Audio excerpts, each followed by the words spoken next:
Call to order the November 14th, 2016 meeting of the Operations Work Group. First item on the agenda is public appearances, and there appear to be 0 public appearances. So we'll go on to approval of minutes, and I move that we approve minutes from the October 17th, 2016 Operations Work Group meeting.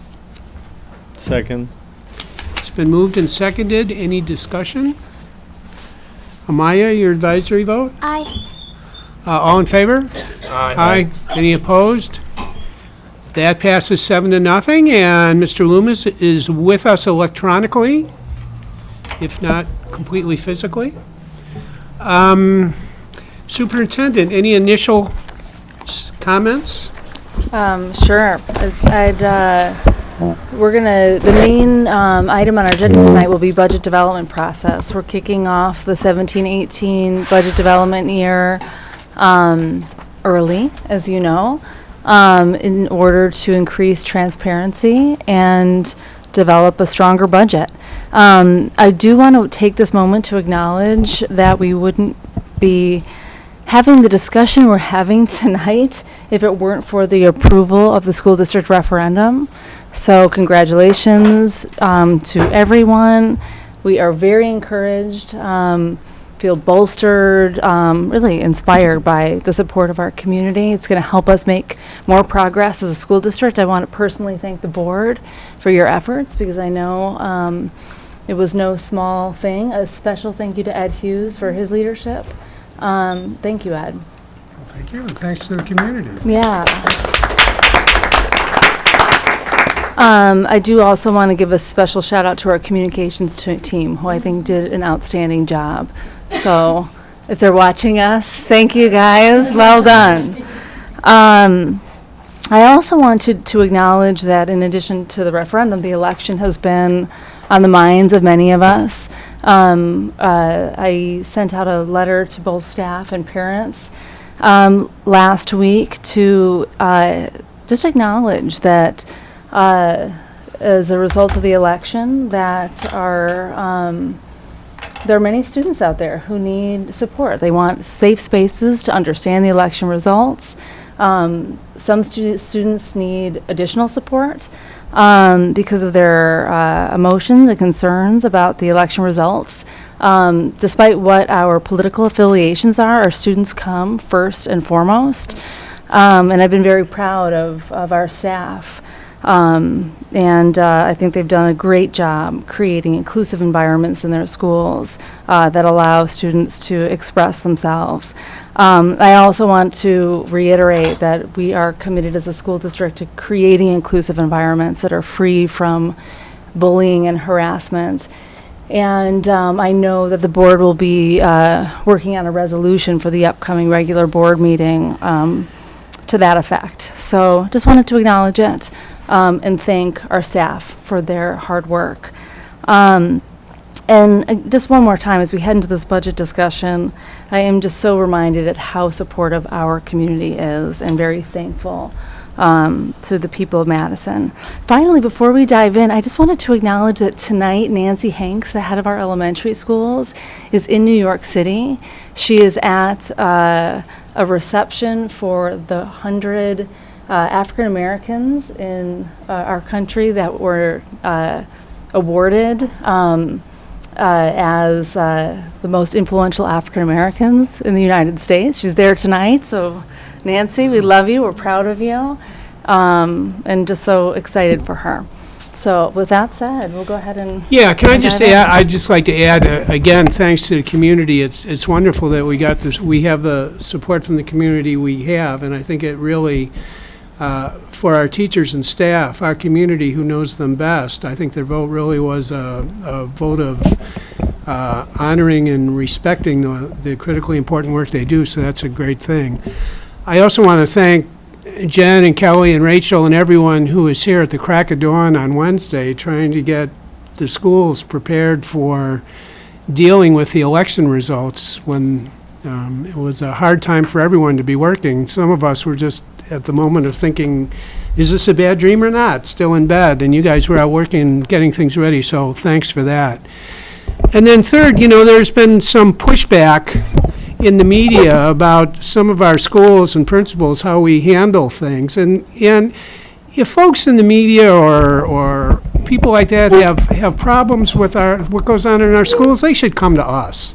We are the ones responsible for this. We are the ones who sign up to take the criticism from folks around the state who sometimes see things differently from Madison. So they should just leave our teachers and principals alone, and if they have issues, come to us about them. It's irritating when our folks who are working in the schools, working as hard as they are, have to deal with these kinds of media sideshows it's irritating. So that's my editorial, and then I second that.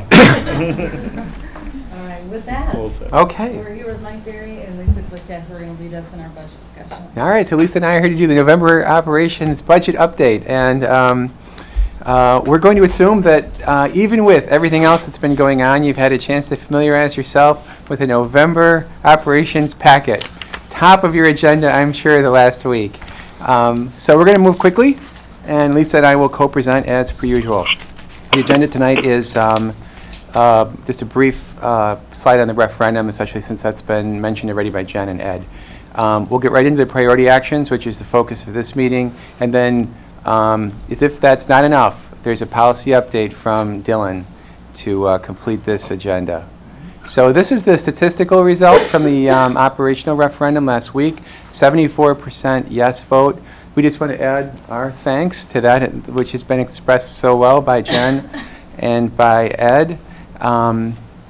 This is incredibly important for us in terms of being able to continue our intentional approach to this work, and it adds such an important element of local control over this work. So thank you. This is the master budget calendar. We are in November. We are to focus here on the priority actions which lead the budget, and that's obviously what we'll do. I'd like to add a few comments here before we dive in. First, it's just November. Normally we would not present priority actions until February, March. So we had talked about pre-decisional input from the board, a little longer, earlier presentation, longer opportunity to have this material in front of the board over multiple months. And so be aware that this is work that is still in development, casting the widest possible net on strategic priority actions. And also you'll see that there's not line item cost detail added yet. That will show up, and it's not meant to be coy about it. It's just this is where we're at right now.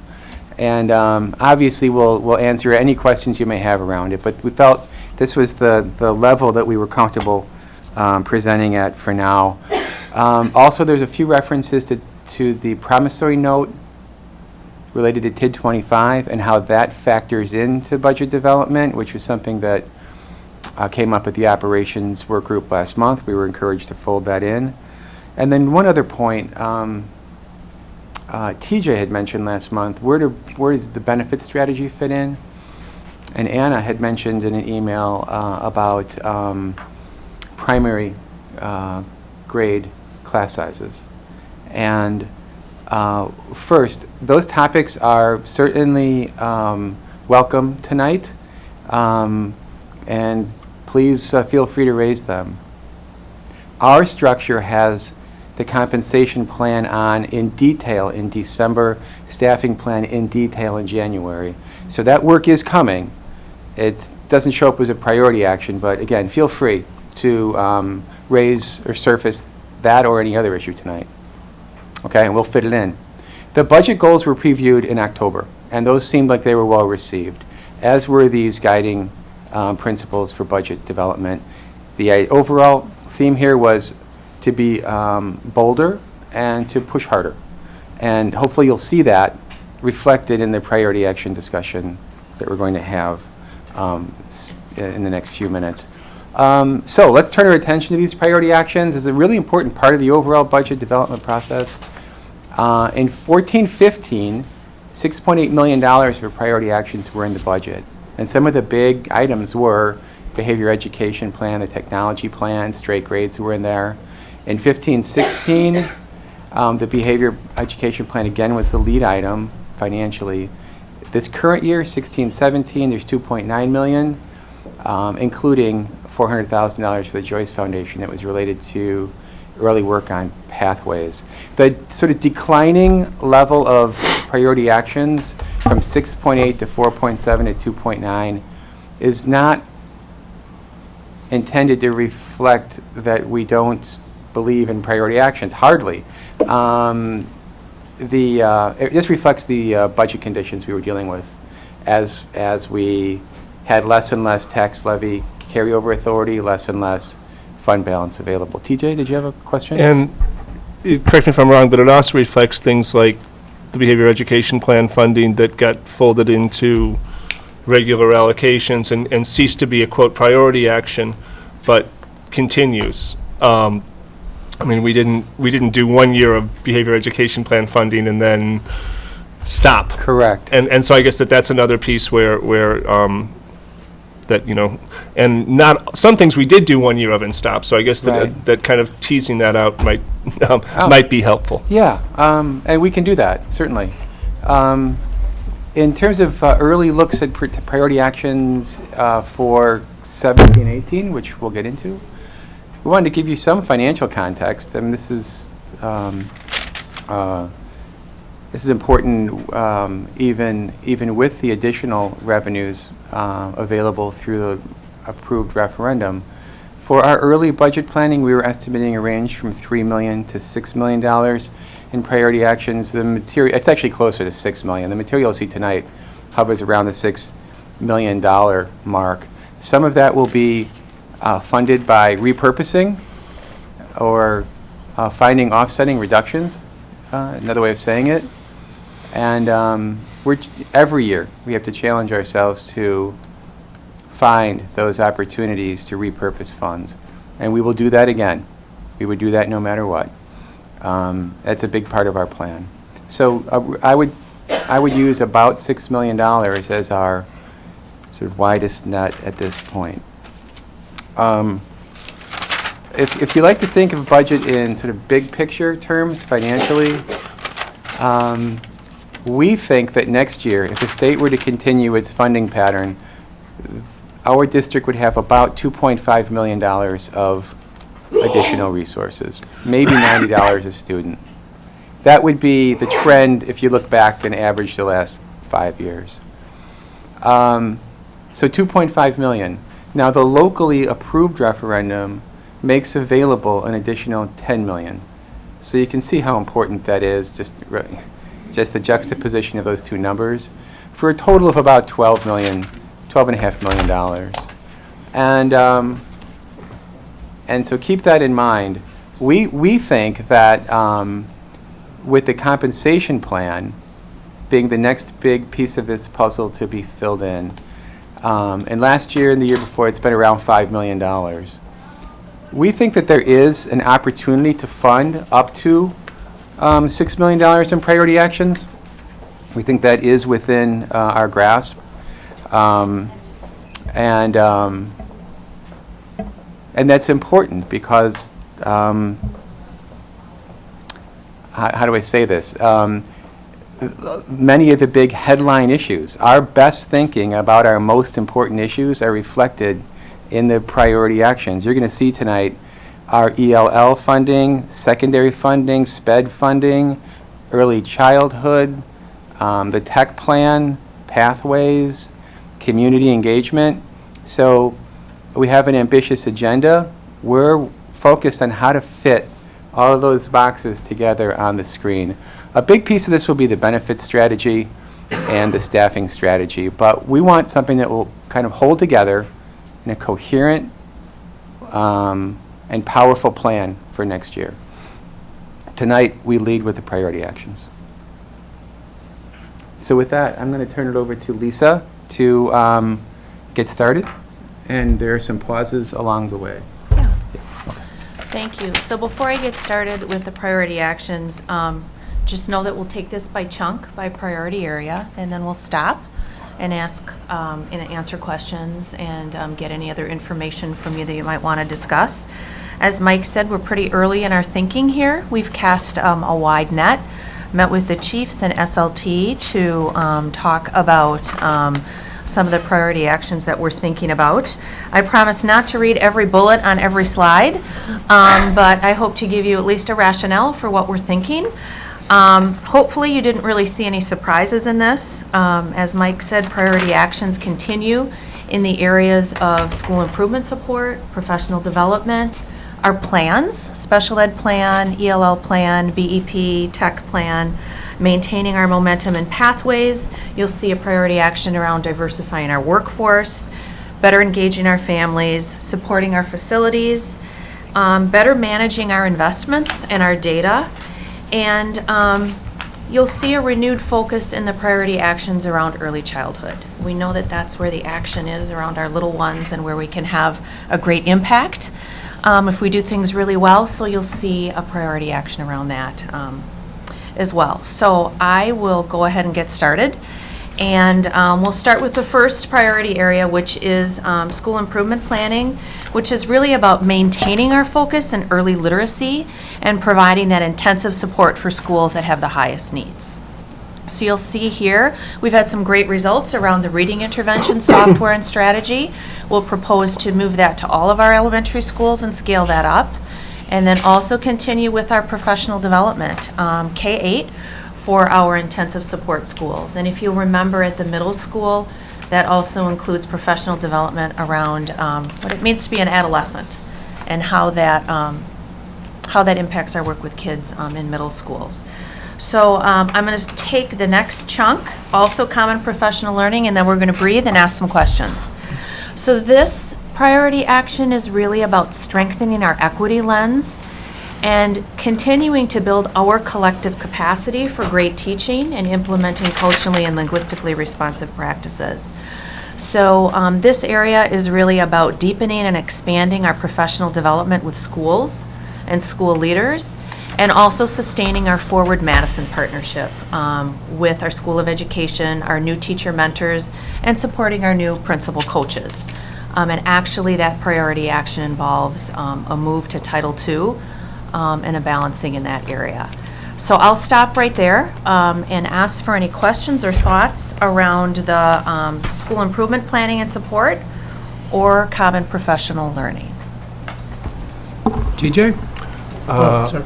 I was just going to Go ahead, Jen. I was just Go going to ahead. make a process comment, Yeah. which is if we, in our pauses, could get mostly clarifying questions, because at the end, we'll open it up for a larger discussion. Clarifying question about Forward Madison. If I recall correctly, we're at the last year of the grant cycle right now. And so this would be moving, so are we anticipating further grants of similar sizes, or are we anticipating moving this to some combination of our budget and UW's budget? I'll take that one, Yeah. if that's all right, TJ, only because I'm more involved Yep. in it. This is the last year of the CUNA Mutual grant. The expectation was that was a startup grant, and that we would take on the responsibility with the UW to fund it moving ahead. We do have one little portion of funding we're asking CUNA Mutual to sustain for a little bit longer. Everything else we would take on ourselves. But we've been planning for this for a while. Much of this will be done through repurposing, which we feel great about. Based on lessons learned, we can provide more information on that plan in the next iteration. I guess then the follow-up clarifying question is something that I don't expect an answer for tonight, but more generally, is that in cases like this where it says move to Title II, it's always useful to know what those Title II funds are being used for now. Because we're balancing priorities, and that kind of just is general across all these priorities, because not all of them can be funded with new money. Some of them will be That's right. repurposed, and so to kind of have that to weigh is good. And again, that's not something that for tonight, but Yeah, thank you. Yeah. And I meant to say earlier, and TJ actually led me right to it, we will do our best that we can tonight to answer these questions that you have, knowing that we'll have successive meetings and can provide further details. So TJ, thank you for acknowledging that. Anything else on these two areas? James? Yeah, and I realize that maybe there's not much detail to be given tonight, but what is meant by skill-up reading intervention software? What does that actually mean? So that means, actually, in its most practical sense, we'd like to make that resource available to all of our elementary schools. We have seen some actually really compelling data around that being used in our intensive needs schools, and want to be able to provide that at some level to all of our elementary So schools. we have some schools where they do not have access. Correct, Okay. Right. correct. All right. What does it mean to expand professional development? Aren't those days, professional development days, fixed? So how do you expand professional development? What does that mean? So now you're on the second, okay. Right. So what that means is, this year we have a small cohort of schools that are getting some individual attention and professional development around race and equity, and some leaders, and we'd like to expand that to include more schools and more groups of teachers for next year. So widen the pool of folks who have access to that professional So even development. on our allotted special professional development days, we still don't have total access, is what you're saying, from some schools? It's a sub- Yeah, our race and equity work has mainly been focused on school leaders, and there's a real desire to do direct support at the school level with teachers. And so we're basically piloting it this year with 4 schools, providing direct support to schools through the National Equity Project. And this would allow for them to take on potentially a larger number of schools providing direct support. So. And just to clarify, we've been doing some of that via sub time. Correct. And so that's another way you can expand, is that you expand the use of subs. And so that's, Right. Can I just interject something here? I like professional development, but also the subs. We need to start looking at some continuity in the subs, because I do see issues in the schools when we have changes in subs that they start rotating through. So I do not want to hinder the professional development, but it is a hindrance to have our schools filled by subs, and not a steady flow of the similar subs that our students are familiar with. So it becomes seamless versus, a daily interruption. So, so I know since this is a priority, I want to kind of point out the negative. So. Yeah, it's a balance, you bet. Yeah. Thank you. Okay, moving on to the first area of coherent instruction, and I'll take all of the coherent instruction in a chunk. So this is really about delivering on our ELL plan and increasing access to world language. We have seen impressive work, as you heard in the last update, around the ELL plan. And what we have heard from schools this year is that they need more central office support to implement the increasing responsibilities that BRT and ESL teachers have, and also to do a really high-quality job in implementing bilingual programs and ESL services. If you'll remember, 2 years ago, we actually eliminated 5 teacher leaders from OMGE. Those were cut in the budget process. And to be fair, I don't think that we really had the structures set up or the systems set up for those folks to be successful. I think we had good people in the roles. I think we just weren't quite set up to do the right kind of support.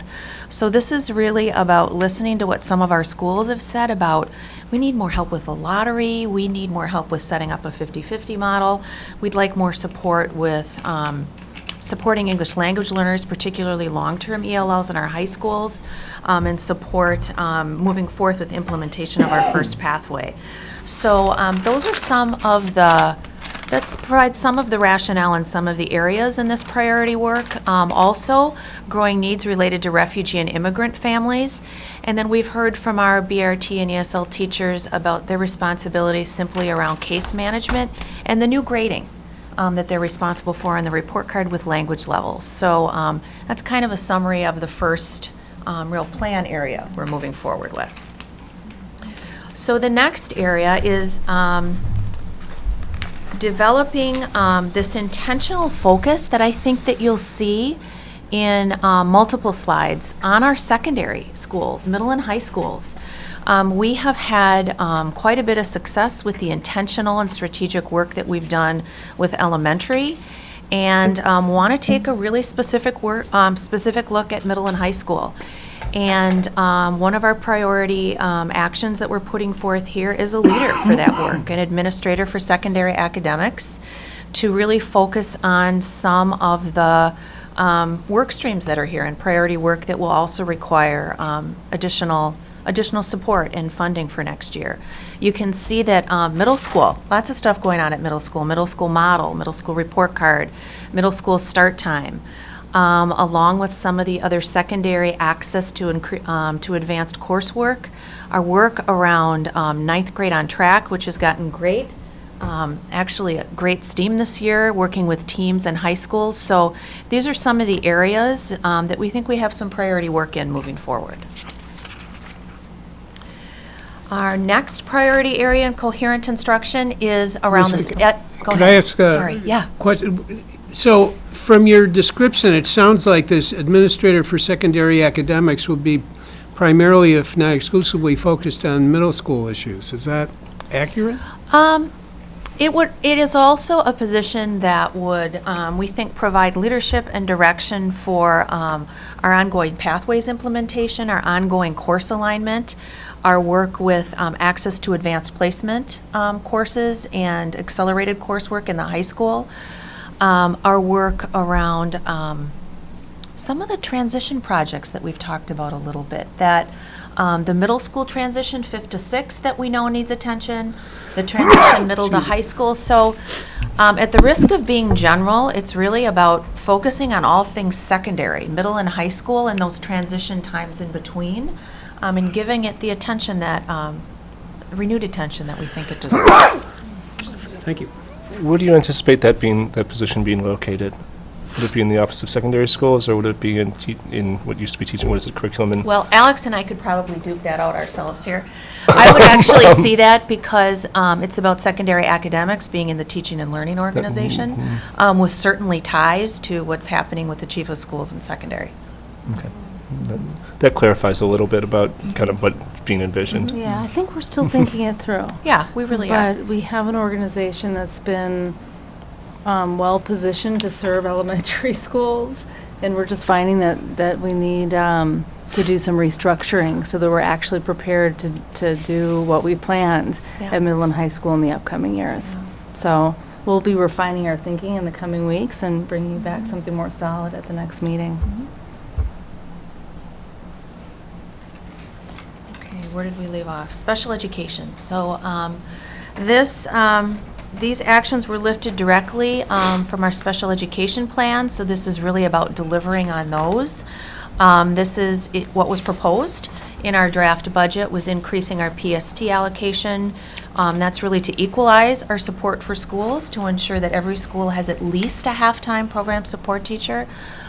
We talked a little bit about establishing lead SEA roles to create greater learning and leadership and support for our SEAs in the buildings, and then we also talked about communication at IEP meetings for our special education assistants. Yana? Can you talk a little bit about, down at the bottom, the asterisk, major funding for development, redesign of secondary alternative schools? What Accounted is that for in pertain TID. to? Oh, sure. I'll take that one. So in the spending plan associated with TID 25 funds, that 9.27 million, there are several of the key studies that we're going to engage in over the next year or two are funded there. We were trying to get like a lot of leverage out of that resource. So the middle school study is in that group, as is the alternatives. In fact, there's a schedule in the board docs from the October meeting that shows the full breakout. Yeah. Thanks. Good. TJ? I thought we were doing the whole coherent instruction as a chunk. And I had some things pretty on big, slide 11 I yeah. was going to come back to, so I think that it seems we've kind of switched that. So a couple things on slide 11. Number one is, what is 9OT Nine, 9OT is our ninth grade on track. Thank you. That's what process 9OT and data stands for. collection, Okay. that we have, and we've been doing Jargon alert. school visits, working with teacher teams, analyzing data, are going to only get so far this year and know that we can go deeper. Okay, so that's on track. The OT was. Right, I was sorry thinking about that. occupational therapy, what's going on? I should have known better, It was of course, a right. new acronym that now I know. Just kind of similar things on Avid expansion and access to advanced work.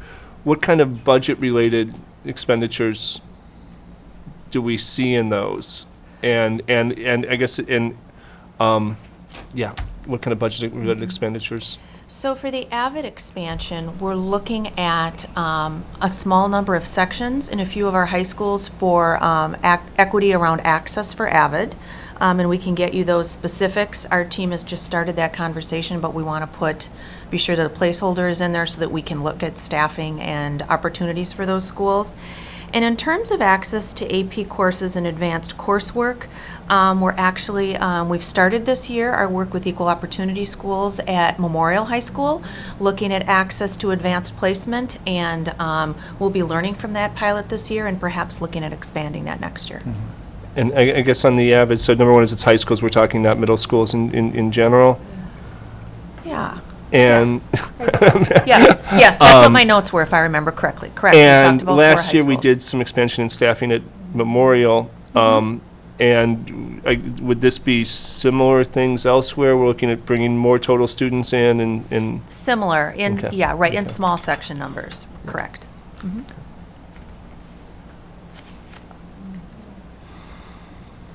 Okay, I think that we are on to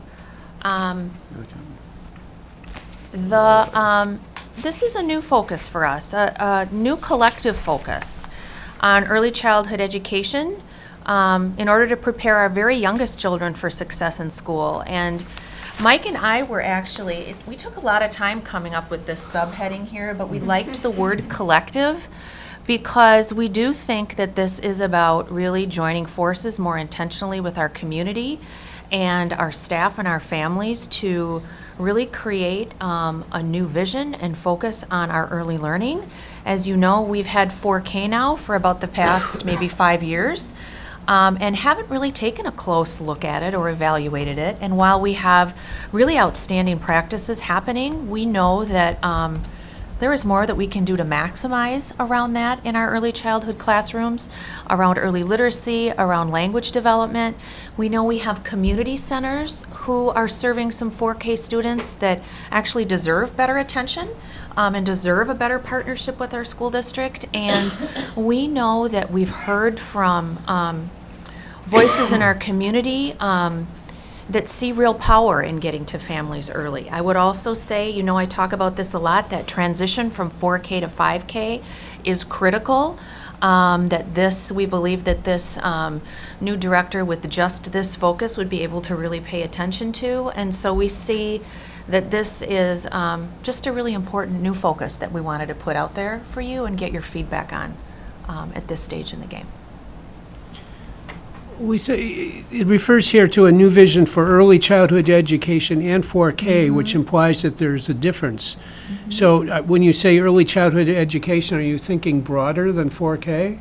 I think that we are thinking broader. We are thinking about how do we interact, support, and engage families in two-way communication from birth to age 5. What's happening around 3K, what's happening around full day 4K. Just widening that conversation. I think right now it sometimes feels like we have a K through 12 district and we have 4K. 4K deserves to be brought into a 4K-12 environment, and then birth to 5 also needs some really good attention to get those families prepared to engage and for us to engage with them in a more productive way. So a big part of this we're seeing is working with Nichelle's department and engaging with different people in the community. As you know, The Department of Early and Extended Learning was a conglomeration of lots of different things. And we really felt like this was the time that this needed some individual attention. So happy to have more conversation about that. The issue that raises for me, and this isn't something that we can resolve tonight, is what is our responsibility to the community's children who are younger than 4? You know, why is it our responsibility? You know, I'm not questioning at all the need, but why is it the school district's responsibility to be funding programs for children from birth to 3 rather than the county or the city or folks who traditionally are responsible for, you know, we allocate our responsibilities for the community's care. And why are we spending our funds for something that seems to be someone else's responsibility? It is a wider conversation. I completely understand, and I think for me, it's about how do we coordinate that, maybe not necessarily fund everything. We've got, it's eluding my mind right now, the truck that goes around. Play and learn. Thank you, Play and Learn. That serves families with little ones, and I've seen how powerful that is, and sometimes that doesn't get the recognition or the kudos that it deserves. And I think we can just do better coordinating. I don't know that I would say this is about funding everything. It's about having a conversation about it and deepening our understanding and our confidence in our families of what we can provide students. I mean, I would add, just as an example of the more strategic partnerships we can create, the expansion of an early childhood zone from Leopold to what attendance area does Mendota go into? Is that Blackhawk? The Blackhawk feeder pattern in collaboration with the Renenbaum Foundation and United Way that happened in part because of our collaborative efforts to identify that as an area of need and a part of our community that could really benefit from services in birth to 3. So I think it's really about having a more cohesive vision and figuring out what kind of partnerships we need to nurture. It's definitely, I mean, my goodness, if I had to put all of my eggs in any one basket, it might be in the early childhood basket. And this idea of full day 4K potentially someday, I mean, talk about a barrier to access for many families who struggle with what to do with their children in the second half of the day. I think it's definitely an area that we need to explore and think about how we leverage our 4K programs to have more impact. James? Yeah, any thoughts yet on exactly what family engagement would look like? Would it be more surveys? Would it be more community committees? I mean, any thoughts at this point what family engagement would look like around this work? Yeah. I think it could be a variety of things and would want to partner with Nichelle's department to work on some of that. I think also talking with families about what they desire for their little ones when they come to school, what they can expect, what they can prepare for, how we can respond to some of their needs. I think different kinds of communication with families across the city, families that don't even have children but want to know about the quality of their schools. And I think just to start that open communication about the Madison School District being a really great place to send their child to school. Yeah, I guess my question is more around the process of engaging families. Not so much the substance of the conversation, but because it's been a weakness of ours in my view. How do you actually engage families? Yeah. And, so it's more around the process of how you would actually do that. I think through the early childhood zones, James, it mostly focuses heavily on first-time moms, right, young families, and sort of supporting them early on. And it has a lot to do with home visitation. So, yeah. I just heard kind of a disconnect between James, how I heard James' questions and Jen's answer. And what I heard with you is, what does supporting families look like? And that kind of engagement. And what I heard from James was, what do we hear, how do we do the vision development engagement of families? And so I just, Yeah, thanks for clarifying. and also, since I'm taking the floor for a second, I do share some of Ed's concerns about mission creep, that, I recognize the power of coordination and partnerships and around early childhood issues, but our state funding and our funding mechanisms aren't based on serving those students. And I think that we have to, keep an eye on what our core missions are. And so not to, not do any of this, but make sure that we're very, very deliberate and careful and around it, because, there is insufficient funding for all public institutions in the area of early childhood. But the flows, federal and state, flow better to other public institutions than us in that area, so. All right, moving on. The next area in coherent instruction is really focused on maximizing our summer school experience for more of our students in the summer. As we see summer school as an extension of the school year, it actually offers us a great opportunity to reach more students and have more of our own highly trained teachers in classrooms. So this priority area is really about how do we recruit more of our own MMSD teachers for summer school. While we say we want to expand summer school, we know that we can only do so when we have teachers who can teach, and that's always a challenge because of things like pay and conditions in the summer. So this is really about doing more recruiting to maximize the summer school experience, to expand summer school home sites. And here comes again 4K, the bridge to kindergarten, really doing some explicit thinking about what happens with our 4-year-olds in the summer, knowing that some of them come to summer school, but not all of them. How can we give them an experience in the summer that gets them even more prepared for kindergarten? So this area is about, as we said, maximizing summer school as an extension of the school year. TJ? I know we've done a slow and deliberate expansion of homeschool uses because of the ratio between students and administrative costs. Each expansion is a very expensive item, and it's a thing where we can't use more money to attract teachers because we're using it to pay administrators. And I guess that looks like there's another one planned for next summer. Are we looking at an end game here where this is, or is the end game every school in our district has its own summer school? As you know, last year we focused on some homeschool sites, and we also focused on sort of cohorts of feeder schools that went into particular sites that might be too small to certainly stand as just a homeschool site. But I do think any work around summer school, we have a new person coming to join us actually next week as our new summer school coordinator. We'll want to have a hand in sort of figuring out how that looks over time. As you increase courses, we know we want to increase enrichment courses and opportunities for credit, but we know that we can't always get the teachers to do it. It's really a multiple step process as you peel the layers away.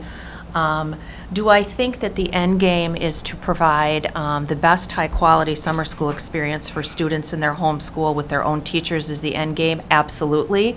How we are going to get there in a reasonable, thoughtful, and high-quality approach, I think, is something that we have to figure out, given our resources in the summer. So I think this is our first step in trying to think about how to do this better. Obviously, there are other pieces. Compensation is a piece of this. Facilities is a piece of this. We know that our schools are hot in the summer, so part of the reasons we have hub sites is because some of the schools are air-conditioned. So there are multiple layers on this we want to get a handle on before we just say every school is a home school. We just want to be deliberate and really intentional about the summer school experience. I guess I just want to make sure administrative costs are part of that Yeah. calculation also. Yeah, absolutely. I hear you. Yeah? Yeah, I share TJ's concern. I understand the idea behind expanding summer Yeah. school sites, but outside of administrative costs too, I would assume you'd have to staff a nurse. Of course, and, right. And all And- these, Yeah. and other maybe clerical staff. And so I just would like to get a better sense of what is the additional cost to expand Yep. to another site, and would it make more sense to have targeted sites where we know transportation would be a barrier for those students, rather than just saying we're gonna have one in every school? Because I do think the costs will Yeah. keep growing if we move in that direction. And I would also say, looking seriously at what are we gonna do to address the climate within the schools, the heat issues. I know. What we have right now, I'm in the schools quite a bit during the summer, and it's not conducive to learning. I know. And many times I think it's unsafe at some Yeah. points for everyone, for the kids and the adults. And so how are we gonna address air Yeah. conditioning in our Yeah. schools if we're gonna be expanding into sites without air conditioning? Yeah, we'll take a close look at it. I think the top bullet has been the one that we've been eyeing the most closely. The top bullet, which is about recruiting more of our MMSD teachers, this has been a major barrier for us. And I think that will be, if there's any priority going into this year, I think that is at the top of the list for us, as opposed to simply expanding.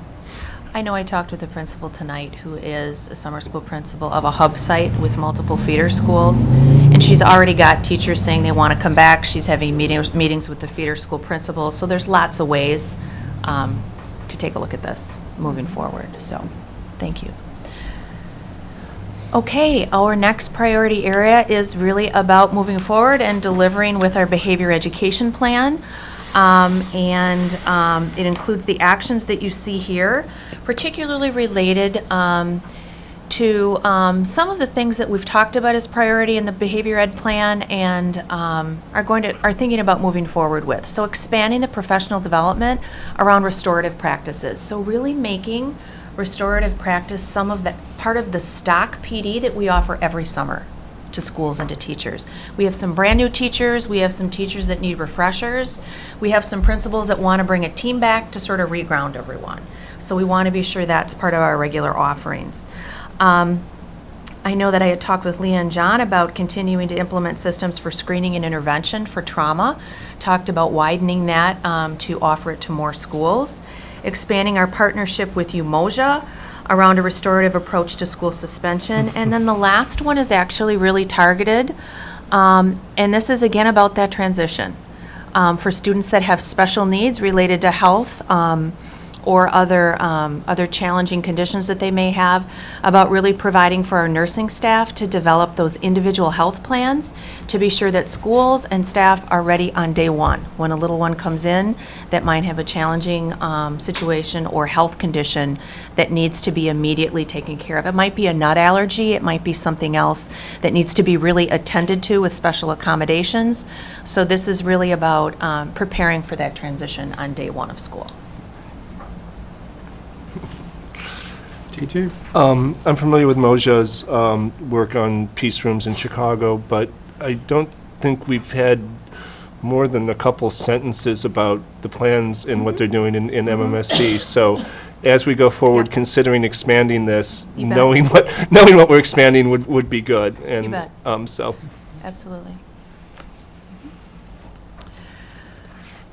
Okay, so that's the end of priority area 1. Moving into priority area 2, which is personalized pathways. And this is really about maintaining our current momentum, implementing our first pathway, and planning for our second pathway moving forward. We want to ensure that schools have the resources that they need to do this well. And we're proposing in that first bullet a slight increase in staffing to high school and middle schools, specifically around implementation of ACPs moving forward. I will say that this language on this slide around staffing mirrors the 3-year staffing plan that was in the budget last year around pathways. We went back and took a look at that and made sure that we were consistent. And this is what we came up with staffing, knowing that there will be some repurposing at the middle and high school as well to serve this need.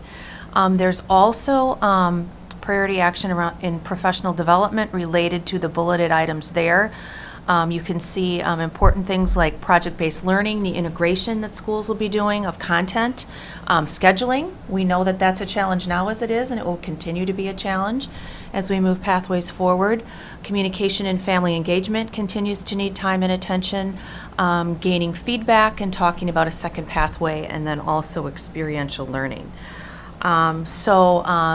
Again, this is a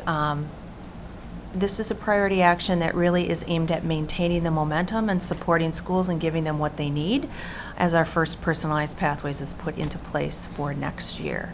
Any questions about that moving forward, knowing that we will have a full presentation in December on this as well, and just had an update.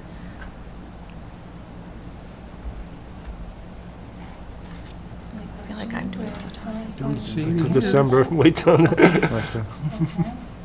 Okay, priority area 3 is about really better engaging our families as partners in their children's education and really learning from the lessons that we've had over the last year and a half, and building on those and setting up both families and schools for ongoing success. Much of this is about rethinking our approach to parent-teacher conferences, Ready, Set, Go. We talked a little bit, just briefly, about home visits. How do we use those opportunities to build relationships? How do we build on some of the work that schools have done with pilots around parent-teacher conferences? We know that ACP will be anchored in grades 6 through 12 next year, and how do we leverage some of these opportunities to talk with families a little bit about this? So this is really about giving schools an opportunity to maybe try some different things when it comes to family engagement. It's also about deepening our youth leadership opportunities. It's about continuing with our community school support, and then also supporting our schools around what's happening during after-school time. So that is family, youth, and community engagement. TJ? Just as a general thing with family and community engagement, it's good to know what's Fund 80 and what's Fund 10. Yep. You bet. And because I think most of us watch Fund 10 a little closer than Fund 80. Yeah. And then the secondary thing is that an update on the lead partners and funding and expansion plans around community schools. Because unless I'm not clear whether we're still the expansion that was out there before when we anticipated lead partner funding is still there and things like that. So I guess kind of in light of developments and non-developments, kind of a new kind of 3-year budget or whatever. Mike, is Fund 80 spending still capped? It is not. I mean, the tax levy is not capped. Thanks. Anna? Just the first bullet, rethink our approach to parent-teacher conferences, Ready, Set, Goal. Are we rethinking what we just, because I thought we piloted a new approach last did. year with the MPTT. Yes. Yeah. So are we rethinking that, or? You know, I think we've learned some lessons from some of the schools that have used that, and looking at maybe creating an opportunity for other schools to try that out in a way that fits with their local context. We also know that middle school, secondary conferences, middle and high school conferences have not been serving families or staff well in terms of their traditional approach. So some of this could be that we give schools an opportunity to try MPTT. That we think differently about maybe about home visits and Ready, Set, Go, maybe even targeting some of those transition years or our early years with students at K2, giving us a bit of an opportunity to think differently about those, but build and maybe expand for some schools the MPTT model. Push into that a little. Yeah, We are. We are. K-5. Yeah. 4K-5, I guess. 4K through 5, right. Right. So I think we're just flagging for you that we're sort of just deep in thought about this right now. This is the second year of piloting MPTT. That pilot has been expanded. We tightened up elementary parent-teacher conferences this year. We've been getting feedback from staff, eager to kind of unpack how it went in this first round. We did a parent questionnaire. So we're eager to find out from parents, like, how did this go for you? And just wanting to use those lessons learned to see if there's a next step in here, because we know how just critically important this relationship is. So, yeah, I don't think we know quite yet what we want to do, but we think there's some action here potentially. Thank you for remembering the parent questionnaire. We'll definitely Yeah. get some information from that. Yeah. Appreciate that, yeah. Okay. Priority Area 4 is both about diversifying our workforce while also building capacity in our Human Resources Department to move the work forward. So you'll see that we're seeing a recruiter position as part of our priority action moving forward, support for our team scholars, and then also expanding and strengthening our Grow Your Own to available staff. And that would also include sort of coordinating the Grow Your Owns that we've talked about, both within the ELL plan and the special education plan, knowing that a teacher in the Grow Your Own program coming out of Human Resources might also want to do an add-on license of a bilingual or ESL or special education, so really working to coordinate and invest in those programs. And then invest in some of the technical kinds of pieces that Human Resources needs to manage their data and their information. We know that we've got a gap there that we need to fill. We used to have at least one full-time recruiter who used to travel around the country and go visit different schools and never really seemed to generate much in the way of leads. Is this, what is the strategy for this person? So I think we are under different leadership in Human Resources at the time, and I think, using a different approach to this that I think that we're still thinking about, Ed. I do know that we have had recruiters in the past, and I think this really brings a different lens and a different approach to diversifying our workforce that we can come back and bring you more information on. Yeah. Michael? My thought was exactly the same as Ed. And if we're looking at that position, I want stringent, I want a high standard. I think we need to spell it out exactly and what our expectations are up front, because otherwise it does become a waste of resources. And I've seen those aspects not with only with past administration, but in other places in the city as well. So, James? And the data that's been shared with us, I thought was indicating that we're doing pretty good in terms of recruiting and diversifying our workforce. So it's interesting that we would propose a recruit position. Follow up with the board on the specifics of what we're thinking here. And just keep in mind that we had a .5 recruiter position. We were not able to fill it because it was a half-time job and we just couldn't find the right candidate. So that's part of the rationale here. So more to come on that one. Thanks for the questions. So before I pass this off to Mike for Priority Area 5, I feel like I've been doing most of the talking tonight, but is there anyone who has any lingering question or any other conversation before I turn it over to Mike for accountability? You can just tell me to wait, and that's fine. In the thriving workforce, there's something that I see missing that I would like to have there. And so I don't know if this is the time or to do that at the end. That's fine. That's Questions fine. at the end? Yeah. That's fine. Okay. Okay, thanks. So, go ahead. Michael? And I was gonna kind of talk about this in private, I guess, but I want to emphasize, I see MSCR and or MSCR specifically, I'm part of MSCR, we do the work, we volunteer, we help out pick up students. I want to hear more of what we can do to improve what MSCR is doing and how we can streamline certain things. I know they have issues with scheduling, they have issues with availability of volunteers or being able to pay people. In some cases, they're on a strict budget, and I understand those limitations, but I would like to hear more from them because I think that's a hand that we have out there in the community that we are not supporting. It has been existing for years and years, and it's been underutilized. And if we can improve it, I think we'll be very successful in that family youth and community engagement. Noted, thank you. Okay, on to priority area 5, accountability.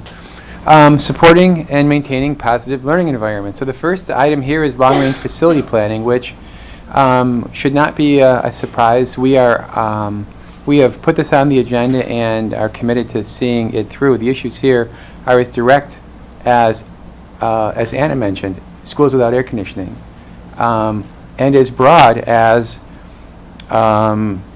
Madison's Northeast neighborhood, a future 30,000 resident development created by the City of Madison, in the City of Madison, Sun Prairie School District. What does that mean? That's what long-range planning is all about. We've also discovered that there is, that among the school districts, it's up to Madison to lead on all these regional planning issues. The other districts that surround us are small and have a narrow focus. So we are in long-range facility planning to stay. Capital maintenance, as you know, this comes up every year. We're trying to build this budget up to a sustainable $8 million amount. We can be flexible with this because of the availability of TID funds, thank goodness. And thirdly, safety and risk management. This is an issue for students, for staff, for guests. We spend over $1 million a year on workers' compensation claims, along with general liability claims. We'd like to be more proactive and prevent injuries and accidents before they actually occur. The second slide on priority area 5, asset management system. We have hundreds of thousands of dollars in instructional materials, textbooks, etc. And do not currently have an asset management system. A tagging and coding system. And so, of course, we pay for that in terms of constant replacements and lost materials. We think this might be an investment that would pay for itself. And then secondly, a more functional and user-friendly process for data collection in special ed, ELL, advanced learning, interventions, behavior data. You might be thinking, well, I thought that was called OASIS. It is. But we've got a long way to go. I think we've acknowledged that in terms of making that system as responsive as we think it needs to be. And whether that's with OASIS or with modules to OASIS is yet to be determined. I'll pause there. On the asset management, can I suggest that that seems like the creation and implementation of that, initial implementation seems like the perfect use of TID 25 as kind of a one-time expense? That it's, that there's going to be some big upfront costs and then some smaller ongoing costs, I hope. And so that's that to me, that's. You got it. Yeah. Consider. And then lastly? Can I ask something too? Absolutely. When you were discussing the long-range facility planning, I heard a suggestion that it may involve talking to other school districts about like boundary issues or other issues of common concern. Is that contemplated? We would, and this is just a staff level work that we've been doing. We know that the regional planning issues cross boundaries between school districts. We see this in, as I mentioned, Northeast, which is, what would that be? East of Sandburg, north of Kennedy, that whole area. It only makes sense if you're going to have a holistic approach to planning for 30,000 people that the schools be included in that. And there should be discussions between the school districts. There really should.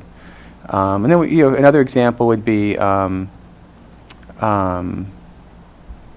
border with Fitchburg, down at Leopold area.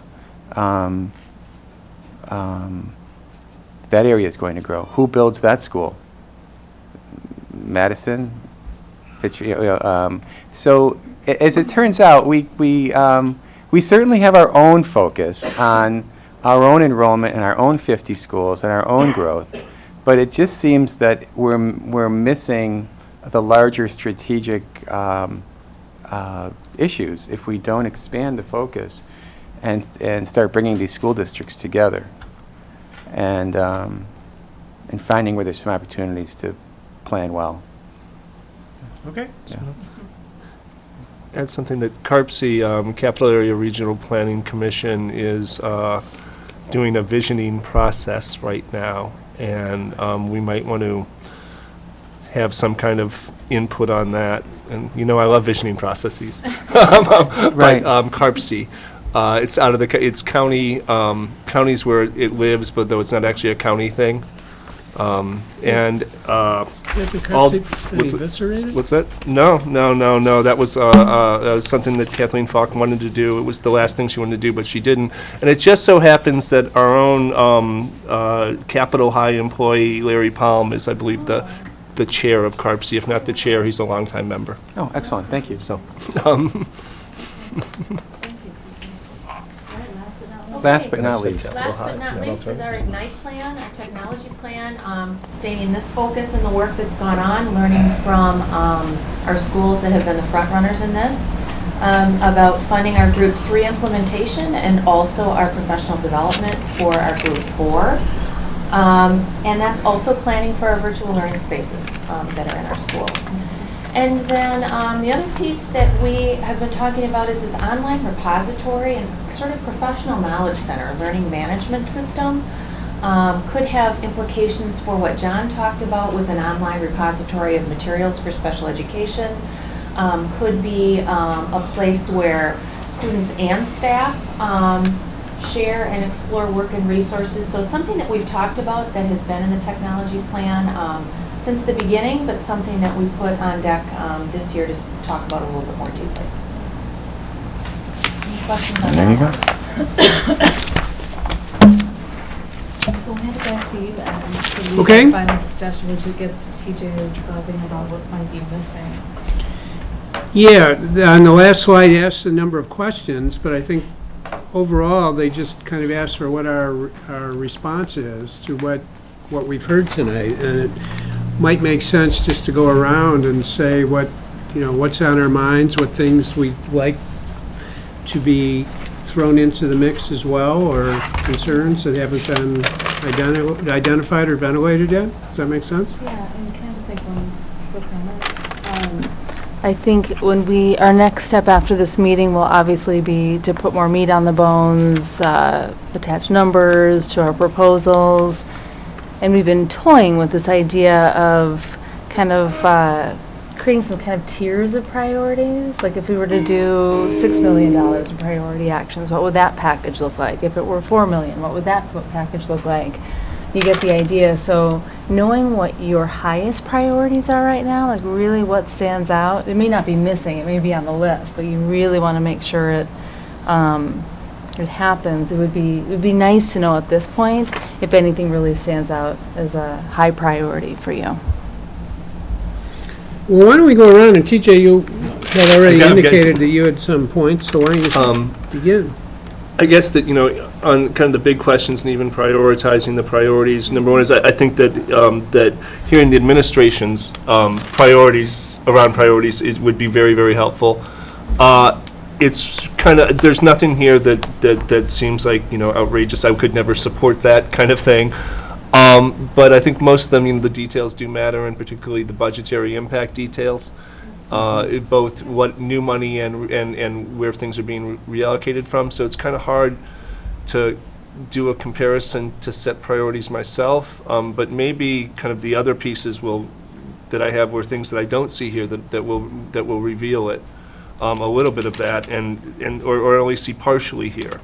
And the first is around thriving workforce, which is, I do think that,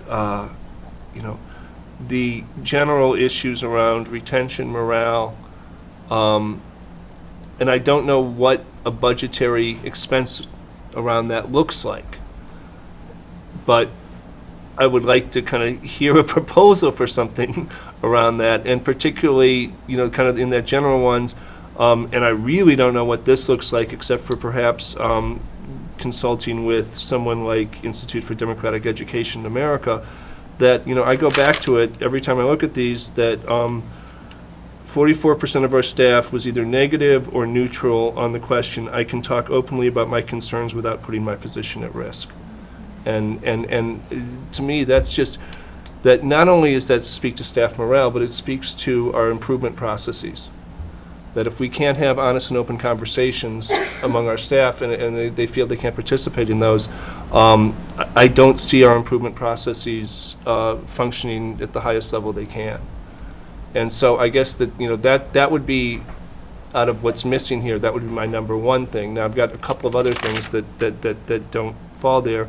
I know Anna's been talking about class size. I would, and Anna's particularly been talking about lower grade class sizes. The data we got recently about high school sections shows me that many of our core subjects, we've creeped up into the low 30s as the norm.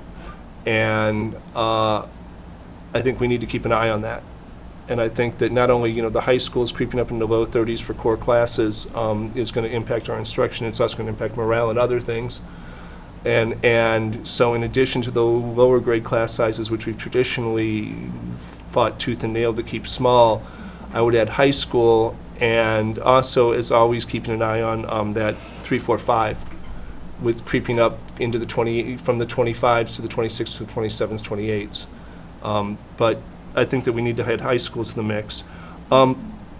Finally, I see Lori here.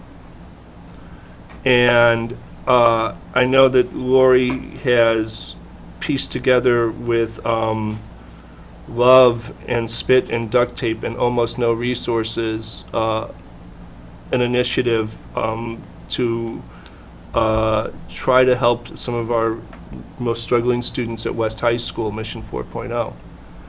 And speaking not only of Mission 4.0 and related kind of grassroots efforts around tutoring, mentoring kind of things, that and I'm going to kind of, it's kind of two piles. One is tutoring, mentoring, and the other pile is grassroots efforts. And I know we have innovation grants and things like that, but I think that those innovation grants in some ways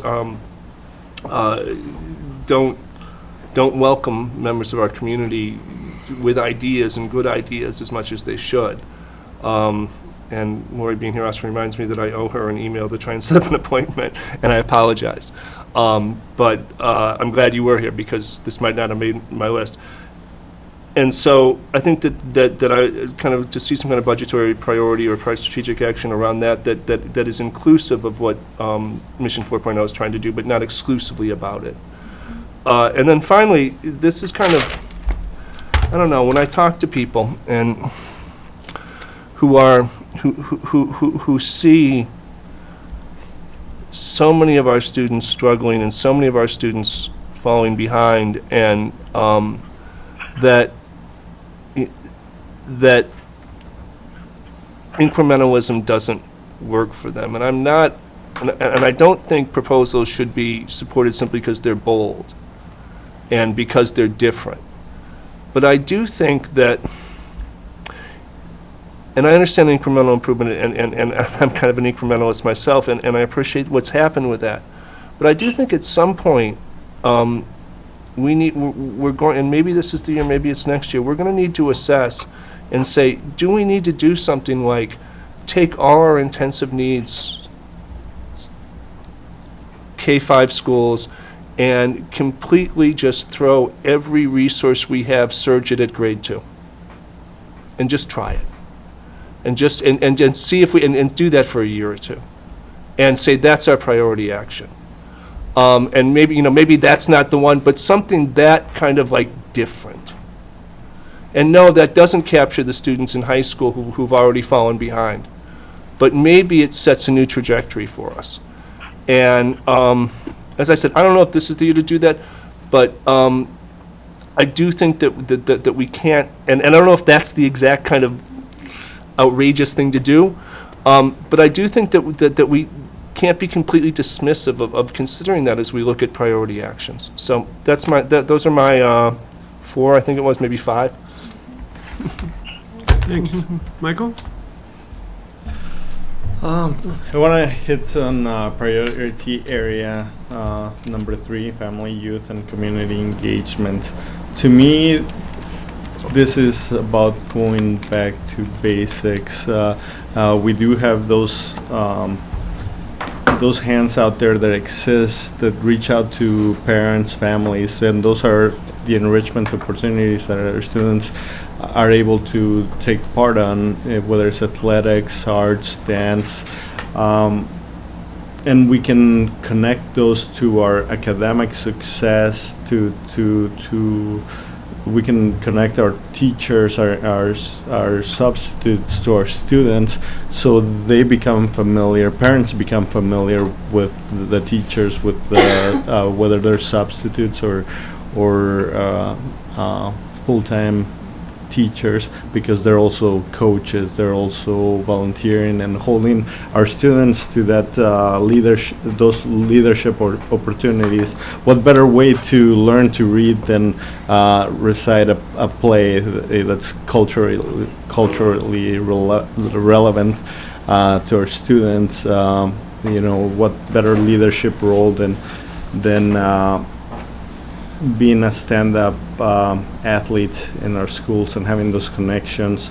I think we can improve, we can do better with what we have, and we can refocus and see where we kind of spread ourselves thin here in the family and youth community engagement portion, and then bring in the missing portions, and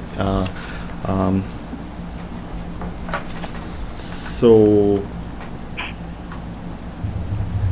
I think that's a big focus. I think I see it.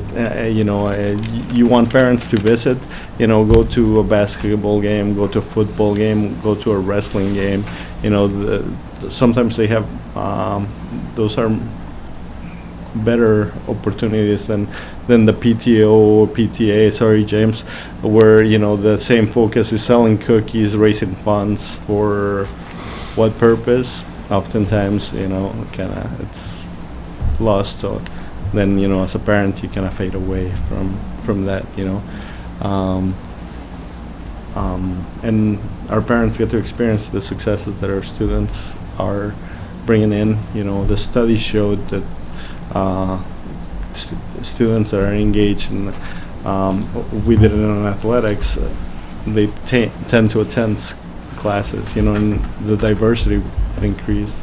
So I don't want to beat this down, but I think it's something that I know it's something I firmly believe. I practice it and act it, and I think we as a whole shouldn't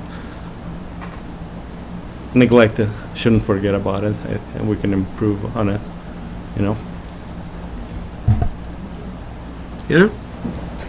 Sure. My list is pretty short. We already talked about class size, keeping class sizes small. I know that was mentioned right up front and center when we started out on this referendum. I think there's a lot of support in the community for this.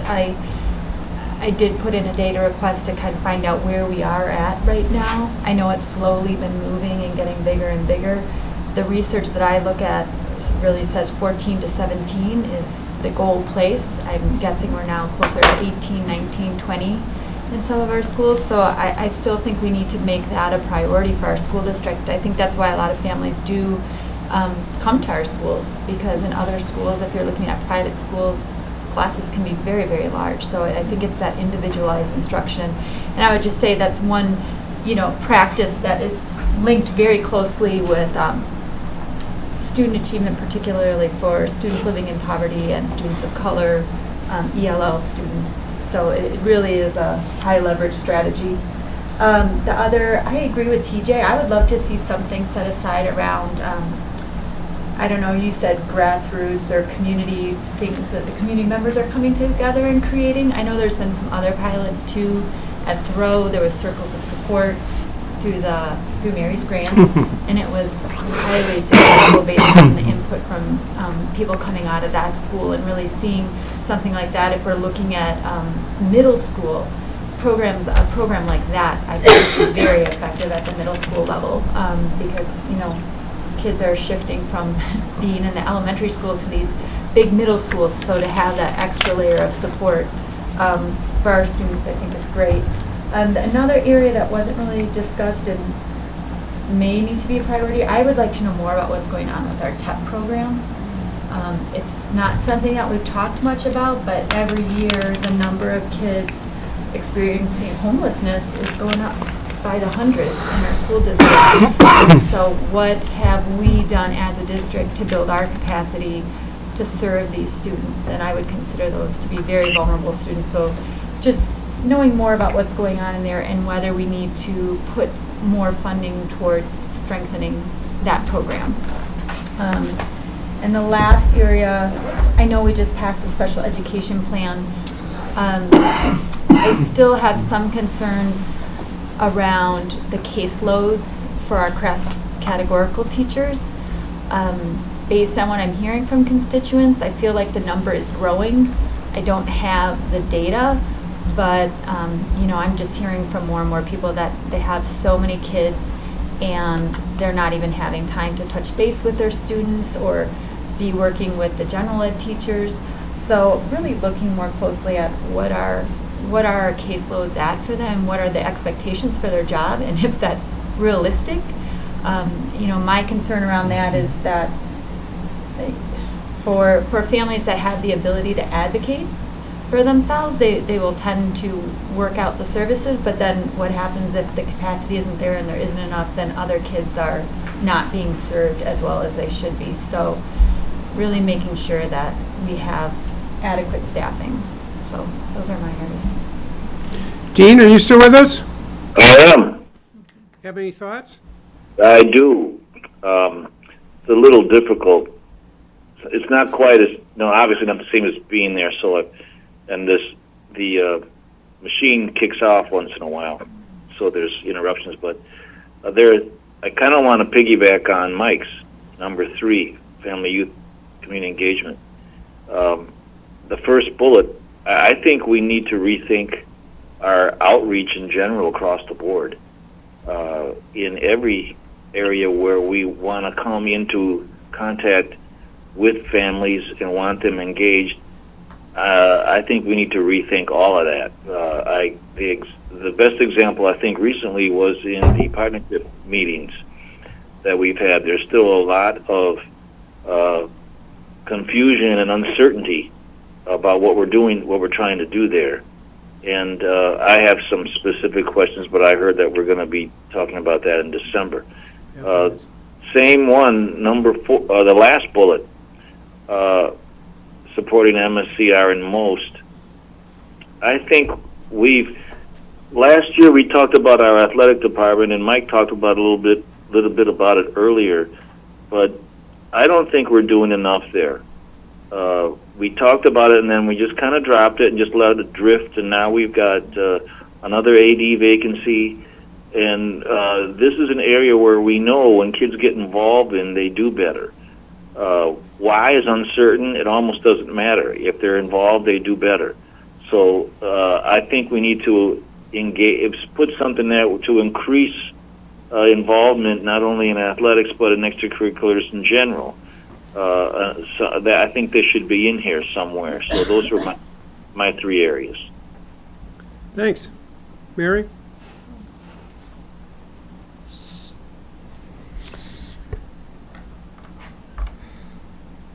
When TJ mentioned the incrementalism, that's certainly how it comes across to me. And it seems like a laundry list. If we have some extra spending, what do we want? Well, added position there, a little position there. Doesn't seem to have certainly the vision, the inspiration that I can say, yes, that's a great area. And I know a lot of what we have seen in education is that, frankly, it is incrementalism. You have to do the blocking, the tackling. But when I think about that, I think about our workforce and our environment, and that while we've made progress according to the surveys, I'm not sure that we're there in terms of the day-to-day support every day in the classroom. I shared with you a letter that I got from parents that was very, very concerning about the environment that their student was experiencing in the classroom. I think of the compensation study, and as we look at teacher development and attracting and keeping a great workforce, I think more along the lines of being able to have a career path that keeps you in the classroom but continues to develop your skills and your knowledge and your as a professional teacher that then takes a role of mentoring other teachers as well. Is that an area? Is that something visionary to say, how can we have this environment where our teachers believe that they are supported, they're thriving, they're motivated to keep improving in their profession every day, which suits our students. We know teaching isn't easy, so how do you continue to expand? I'm not a big fan of the current system of going back, getting your master's, and that's how you change your pay grade. I think there's research that shows that doesn't necessarily have the best impact, or of the options, the most impact on improving instruction. So those are my concerns. I like the implementation of the special education plan that we just talked about. Those things obviously have to be done, but it feels more like we're trying to find needs, or at least they're needs, but they're not. If they didn't get filled, I'm not sure that we would see any significant impact, versus taking the additional resources and saying, we know if we can put these additional resources and concentrate them in these areas, this is the impact that it will have. James? Thanks, Ed. I think you all know I'm really not a big fan of this round the table approach, but I will comment. I'll just comment on one area because you've really covered a lot here. And the one area that's always concerned me in our schools is the area of family involvement. I just don't think we've ever done a good enough job of it. I think everyone knows that families, or students whose families and parents are directly involved in their education, they just simply do better. There's no question about that. And currently, I'm leading a group, not necessarily leading, but I'm involved with a group of people that are doing some mentoring at one of our schools, and working directly with some of our most challenged students. And the one area that is constantly jumped out that seems to be a real struggle for these kids is that don't know where their parents are in terms of getting them involved in the mentor program, contacting them and communicating with them. And as we work on all kinds of issues in the district, that's surfaced also with the work that we do. When we look at our surveys, for example, when we try to communicate with families, there's always a glaring weakness with some subgroups. There's always a glaring weakness. And also, I think that when we do family involvement, there's always some huge effort around, for example, community schools. How do you do family involvement around community schools? You know, I really think that somehow still, and I think it's my biggest concern, one of my biggest challenges, is that how do we simply get a parent to come in the door to sit down, talk to the instructors and the school community about their kids? How do we just get them involved in the process of education? How do we do that? And we talked about here home visits. I'd love to see us make some headway in home visits. I don't know how we would do that, but I think that's the area that we really have to make some gains in.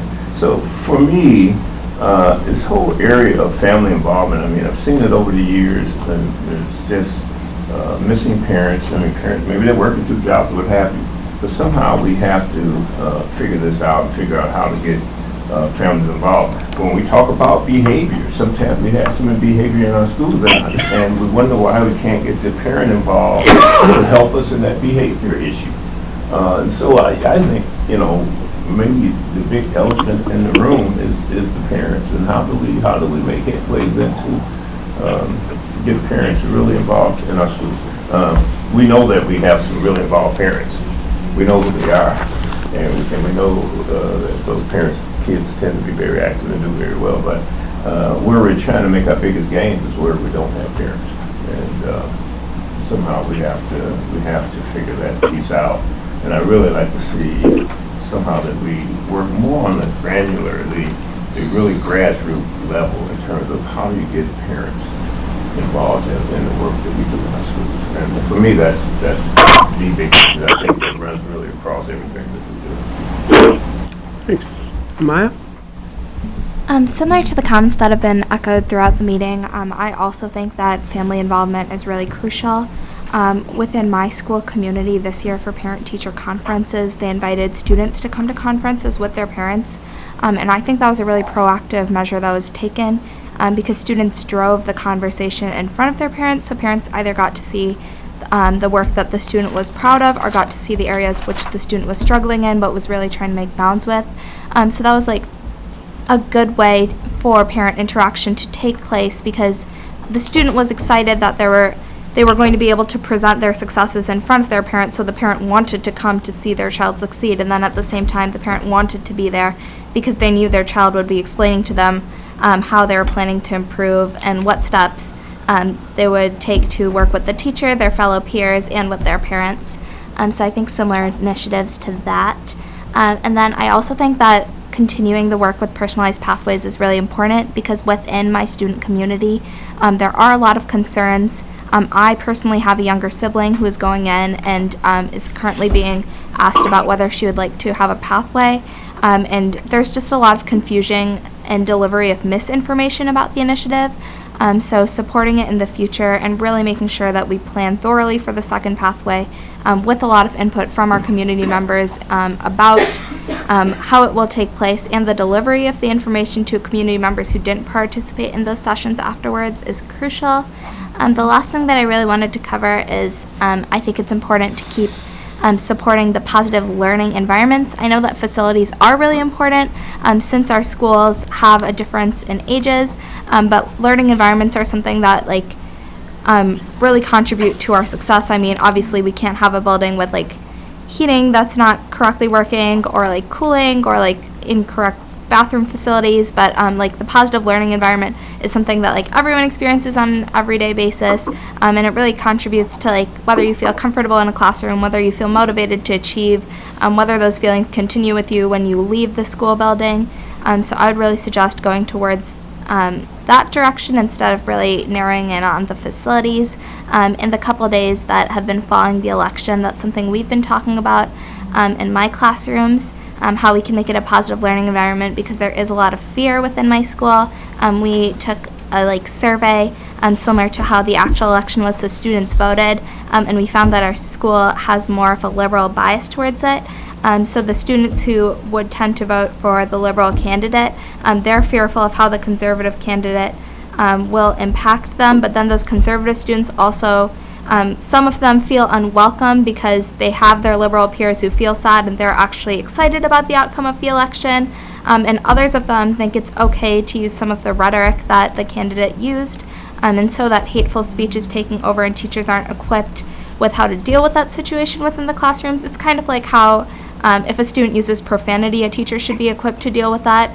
The same thing, if a student uses a racial slur, especially in the wake of the elections, a teacher should be able to deal with that, but they don't have that training, so that's something that I would really include in the positive learning environment.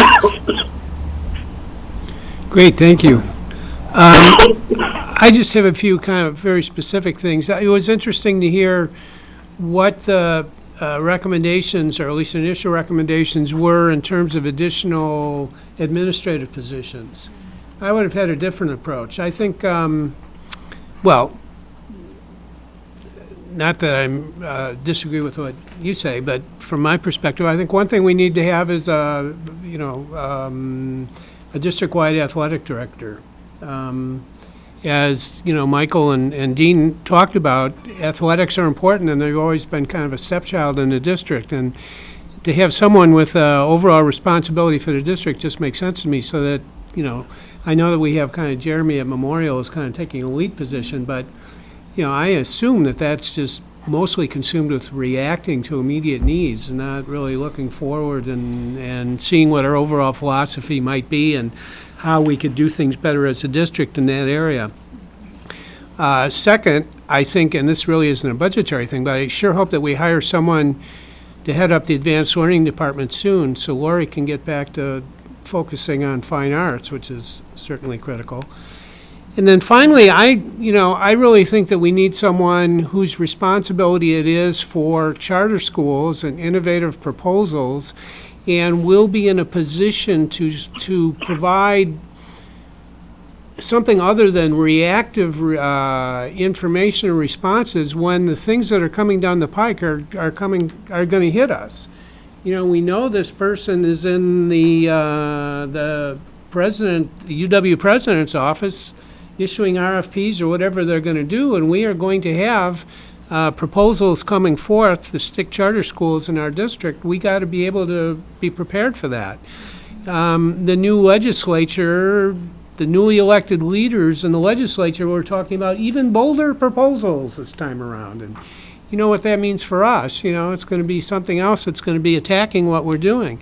And we need someone who not only is responding to what others are proposing, but also coming up with our own proposals for innovative approaches to schools and keeping a close eye on the charter schools we have, and being in a position to respond when unsolicited offers or proposals come in, like the Isthmus Montessori proposal. That, as far as I know, that really doesn't fall into anyone's area of responsibility. So when everyone's kind of, you kind of pull together a team where people are taking time away from their primary responsibilities to deal with this, it just isn't the best way to do it. So it seems like that's an area where it would be good to have someone whose sole responsibility is to deal in that area.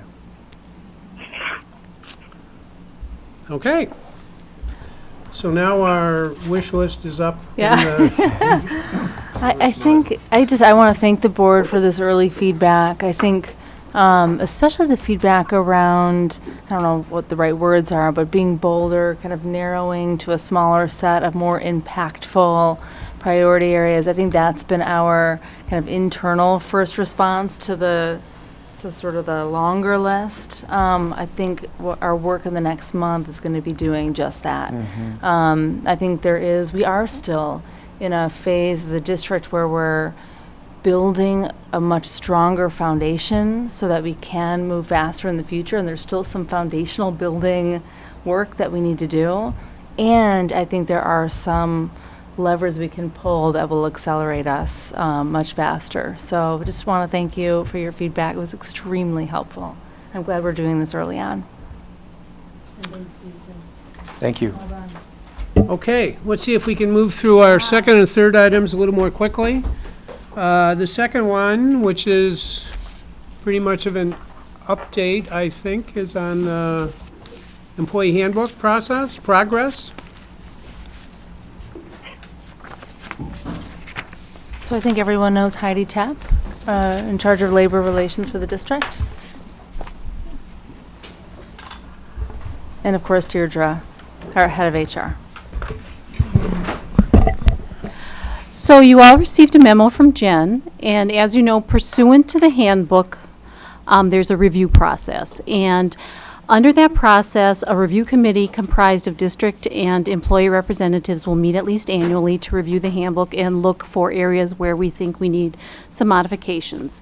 That group met throughout the summer, and we came to consensus on several items that we would recommend changing for the handbook for the 17-18 school year. And those consensus items were set forth in the memo that you received, and they are all items that we've reached consensus on, so there's no outstanding items.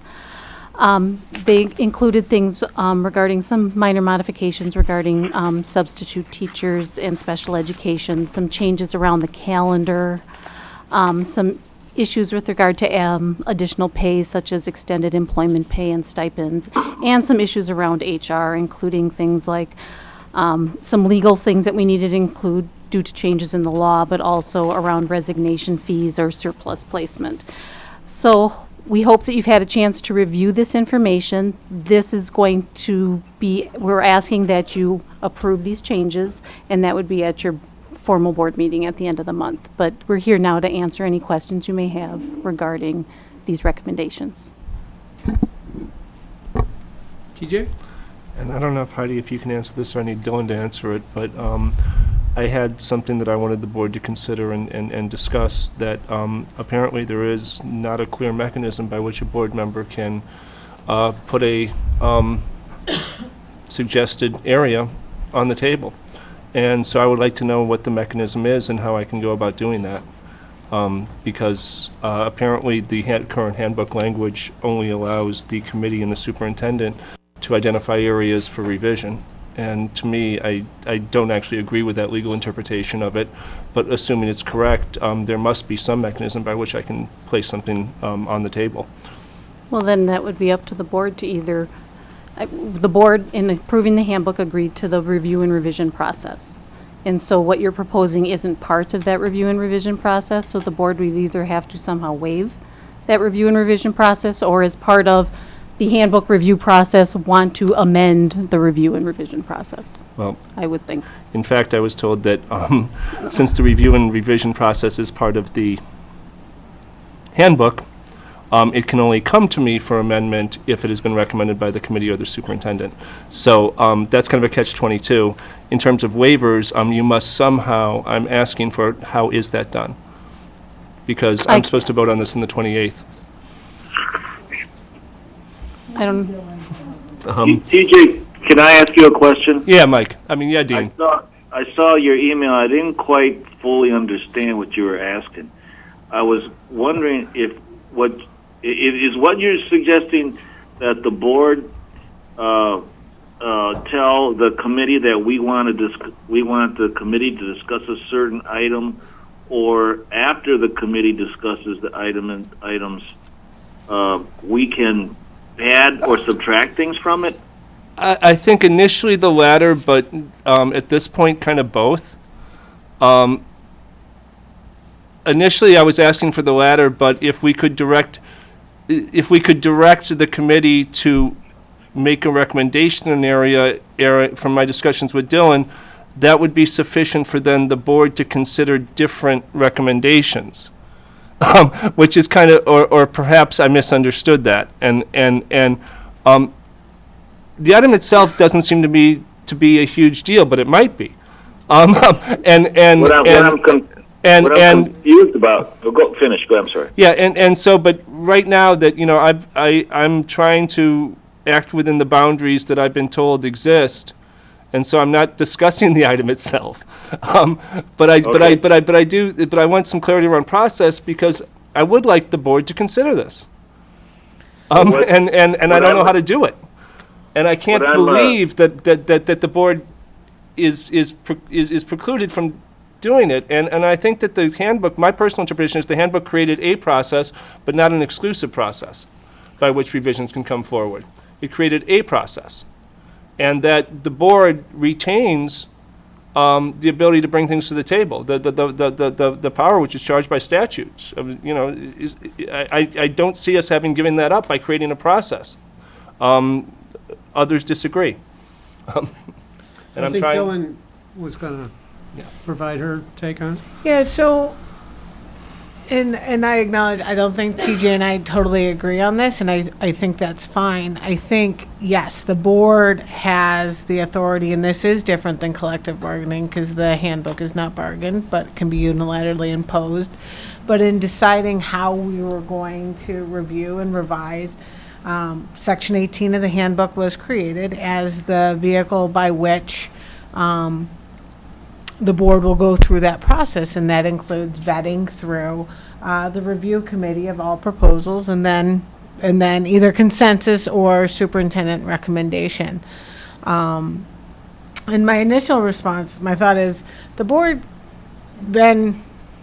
Sorry, I just wanted to be clear that I can't bring a recommendation that hasn't already been vetted by the handbook. So I'm not myself as one individual bringing forth proposals. Yeah, I appreciate that clarification. So it's on items discussed by the committee for which no consensus was reached. And then my interpretation of it, and I think that's where some of the disagreement comes, then the role for the board as written, as I read it, is to vet those items which have gone through the vetting process of the committee and either approve or not approve. And I do think there's room within that on those specific items, even in this concept, to revise or to make changes to those. I don't think it's an up or down. But these are the board's rules that they have set for themselves, and I think by a vote to waive the rules as imposed upon itself, these are the same as any other kind of administrative guideline. We waive application of policy as it applies to the board through a vote of the board. We can do that. I think what it does highlight, however, is moving forward, regardless of how the board comes down on this particular issue, is if this is the statement as to how we're going to do it, should there be clearer language on the board's role to sua sponte on their own, raise issues at some point during the process, or at least at the outset of the process, provide that feedback that is then incorporated into the district's draft proposed revisions that are taken to the committee for full vetting. So I do think this, because it's kind of the dog chasing its own tail. If we can only revise those things and then no one ever brings it, how can we revise it?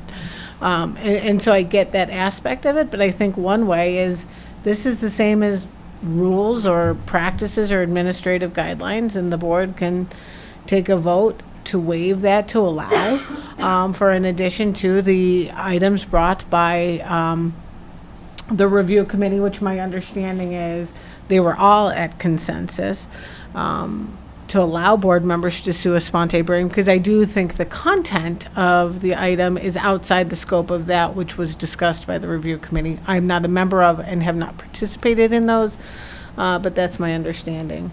And so, yes, I do think this highlights an area of improvement, and then it'll kind of be up to the board as to whether they want to go outside items brought to the review committee and how to do that. And may I ask just one more clarification question, which is that we have to vote on this up or down the 28th. And so in order to do that, the process would be to ask that a waiver also be on the agenda on the 28th, and then do it that way. And I guess that, though I do think that the board does retain the power to introduce revisions at any point, and I'm very jealous of that power. I would like to respect the committee review process and would like to refer this item to that process, because I think that is best practices. I don't think I don't do that as that I think the board is required to do that with any suggested revision. I do it because I think it's best practices. And if I were to waive this, if I were to ask for a waiver at the meeting on the 28th and then pursue this, obviously it can't be sent to the committee because in time for a vote of that night. Can the board direct the joint committee to look at an issue? Sure. I mean, because it says the committee will meet at least annually. Right. It says at least, because that was given it was written that way with the understanding that things do come up throughout the course of the year, Right. that there may be need that we need to meet on more frequently. So could the committee reconvene? Absolutely. But we don't have an action item on our agenda tonight. No, we don't. I mean, speaking for myself, I think the board can do whatever 4 people vote they want to do.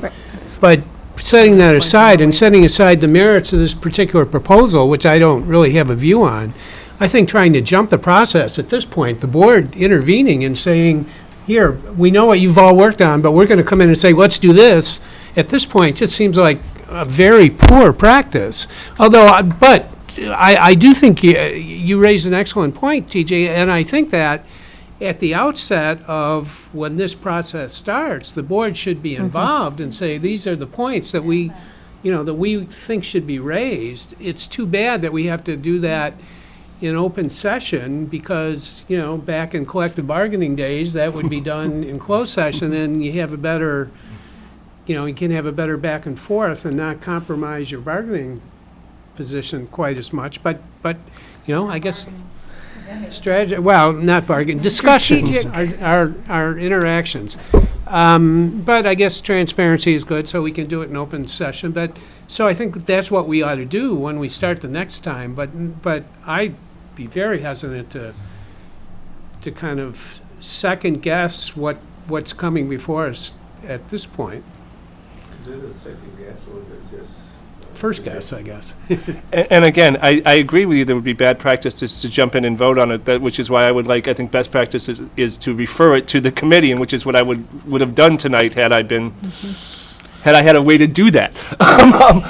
But So- I don't know. I don't know that there's no way to do that. I think that is slightly different than voting to amend the handbook to include, that there's two different avenues. We can't take action at a work group unless we Right. have to, and we know those constrictions. So, but I do think it's not poor form if you want a second just recommended motion that can then have whatever it's going to have to publicly vet about directing to reconvene the committee to consider and follow this process. That's different than proposing language that was outside the vetting process for the amendment of the handbook at the regular meeting.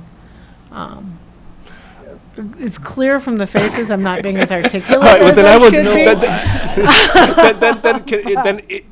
be. then allow me to do that and make this, and propose that this item be put before, that the committee reconvene and consider this item and bring us a recommendation prior to the November 28th meeting, if possible. And let me explain my thinking and what this item is that I would like to be considered, which has to do with teacher evaluations, particularly under the educator effectiveness system. And currently, our general practice is that teachers do the full summative, time-consuming assessment evaluation every 3 years. But the current language of the handbook allows for it to be done whenever the supervisor wants them to be done, at least every 3 years. It has come to my attention instances when I'm not 100% clear of, where for what I deem insufficient reasons, and certainly nothing to do with the previous evaluation, which was excellent, a teacher is being, and perhaps more than one, are being asked to do full summative 2 years in a row, and the first one was just fine. And it's being done for punitive and/or disciplinary reasons, which is completely antithetical to the purposes and philosophy of our educator evaluation system. And I find it very, very disturbing. And I think that we can see cases and I want to make sure that this practice doesn't happen in the future. I think that we can see cases where a teacher has an excellent evaluation under one principal, a new principal comes in, and they just don't mix quite right, and so the principal wants to push them out and uses a tool like this to do that. And so the second piece of this is also that a teacher be informed prior to the school year that they will, and again, our guidance around educator evaluation says that it begins in August, but nothing in the handbook requires that process begin in August. And so I think that institutionalizing, memorializing that practice, both these practices once every 3 years, and the information prior to the school year in the handbook would be a good idea. Now, I do understand that there are cases where a principal and/or supervisor has a good reason to have a deviation from the once every 3 years with a full summative. So what I asked for was that there be some consideration of a limitation, not an elimination of that supervisory power. And that's the case I'm making. And so if there's any questions, that's the case I'm making. Does the administration have a response? I think Heidi might be able to chime in on this. I think I'd like to think about it more, but my initial reaction is I would be very concerned about constraining our administrators and their ability to evaluate their teachers, which is a primary component of their job. This right has been long-standing. The language in the It's not new. is not Yeah. any different than the language that was in the collective bargaining agreement. It's at least every 3 years is when someone is subject to evaluation. So that language has not changed over But the time. educator effectiveness system has changed. True. And the evaluation system has changed, and the burdens placed on More teachers by meaningful. this have changed radically. Yeah, we think it is more work, and we think it has, it's a more meaningful process. And as you know, we had plenty of teachers who weren't evaluated for many years in the past. I think the other thing I would say on this is if there is an administrator out there who is abusing this, this right, I would rather deal with that than restrict our administrators from being able to evaluate their teachers appropriately. Would you? Unfortunately, wanna add this anything instance to is that? one of the 40-odd% of people who don't feel safe bringing their concerns to the administration. So again, I would rather deal with that, TJ. You asked for my response, and that's my response. I was going to ask, it's challenging to make that switch without really understanding the number of people that are impacted, and it would be important for us to know how many administrators are actually doing that, and I would agree with Jen. I would be concerned about making that type of change. If it's a small percentage and there's something that we can work with administrators on to correct that would be the approach that I would prefer to take as well.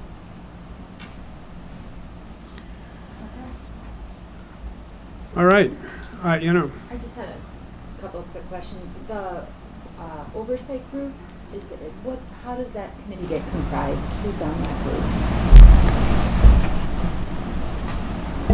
group? The employee representatives are chosen by the employees side, and from the district side, it depends on what the topic is. So we choose representatives based upon who has the best knowledge base based on the topic. And so I see that now there's a whole section of new subcommittees, these ongoing committees. Will that be is that how those committees will then be picked as well, or will there be a different plan put in place for those committees? So these were the subcommittees that worked on the revisions this year. If there is a different set of issues that come up in the next year, then those subcommittees will be selected the same way. But it's just dependent on, as an oversight group, what do we feel like is important to look at and address and review and revise on that annual basis, and then subcommittees are then selected based on those kind of concrete buckets of work. So basically, the subcommittees might change, but the selection process, there would still Correct. be some. Correct. That's correct. We all choose our sides of the Okay. subcommittees too. Okay, anything else? Yeah, I'd like to make a motion. Well, we can't, Yeah, well, Dylan said that. we don't take action on items that aren't noticed or at all at the work group meeting. Dylan, didn't you say that the board could refer, could request? Did I hear you? At the regular. At the regular meeting, I'm sorry. Yeah. Regular meeting, correct. So I'm sorry, I understood you just mean it could happen tonight.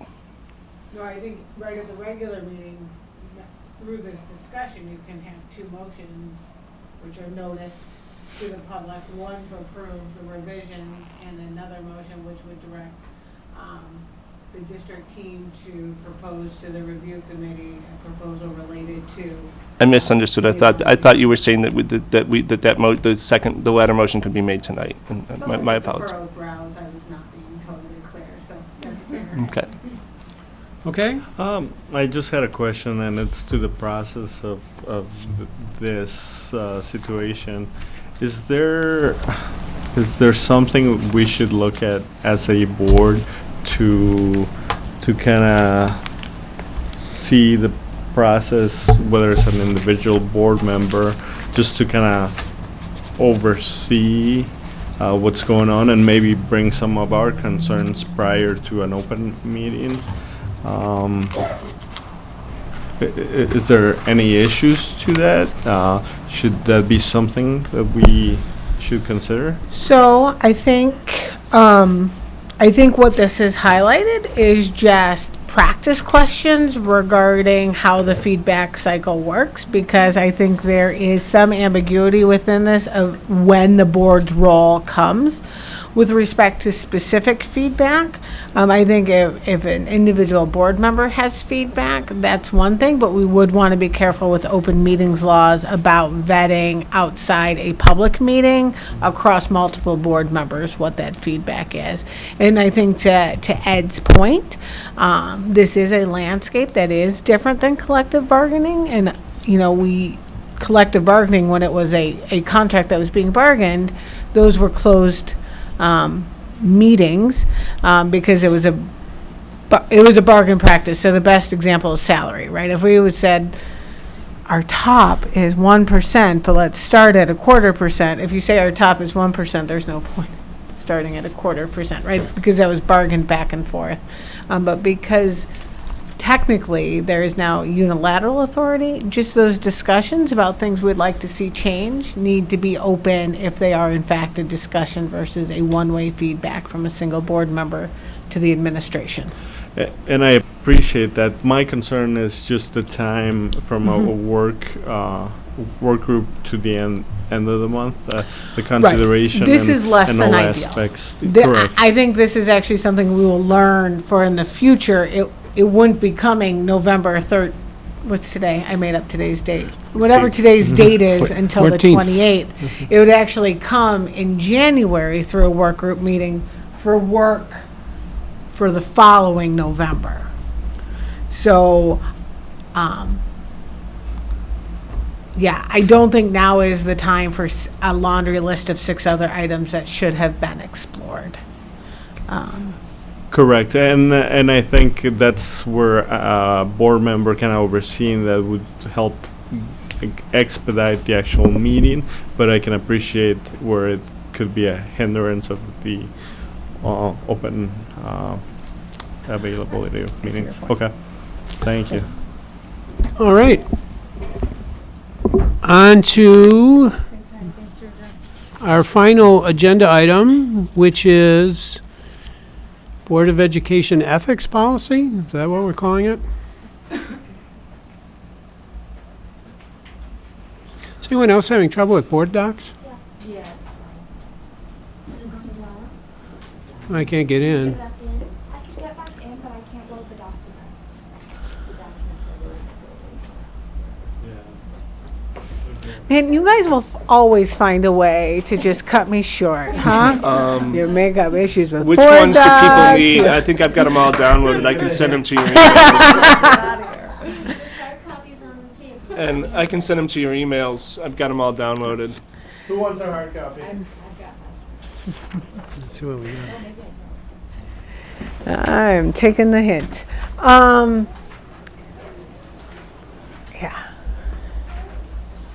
Hard copy? I got mine. I'm a Luddite. I always have a hard copy.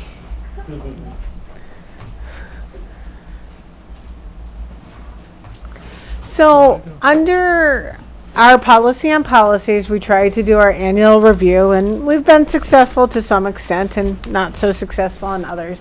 This year's lift is fairly light. It's Chapter 9,000 and Chapter 10,000. We've already begun our work and discussions around the equity policy, 9,001, I believe. The next group of policies we're taking a look at are the board's ethics policies, 9000A and 9000B. I also threw in policy 1540 because that discusses the same topic, so it would seem incomplete to not look at the scope of policies already in place if we are going to make any changes. These policies were last reviewed as a unit in September of 2010. Some significant changes were made at that time. I just went back today and kind of looked, and they were significantly shortened at that point. Generally today, I'm just hoping to kind of get some of that pre-red line feedback to see if there are any burning considerations that the board has. I will note that I think there are some areas that might be worth focusing on if the board would like to do that. My pink Post-it notes are where the term conflict of interest is referenced. It's discussed in different ways in all three policies. There is some inconsistency as to even how it is defined. One of the policies really focuses on that statutory definition of conflict of interest. Another, 9000A, talks about conflicts of employment or independent contractor kind of relationships. And then 1540 really talks about it within the context of when elections and supporting another candidate or not supporting another candidate. I will say that was actually one of the significant revisions in 9010. That was skinnied down. And then we have language talking about the avoidance of appearance of conflicts of interest. And is that within just these defined, or do we mean something broader?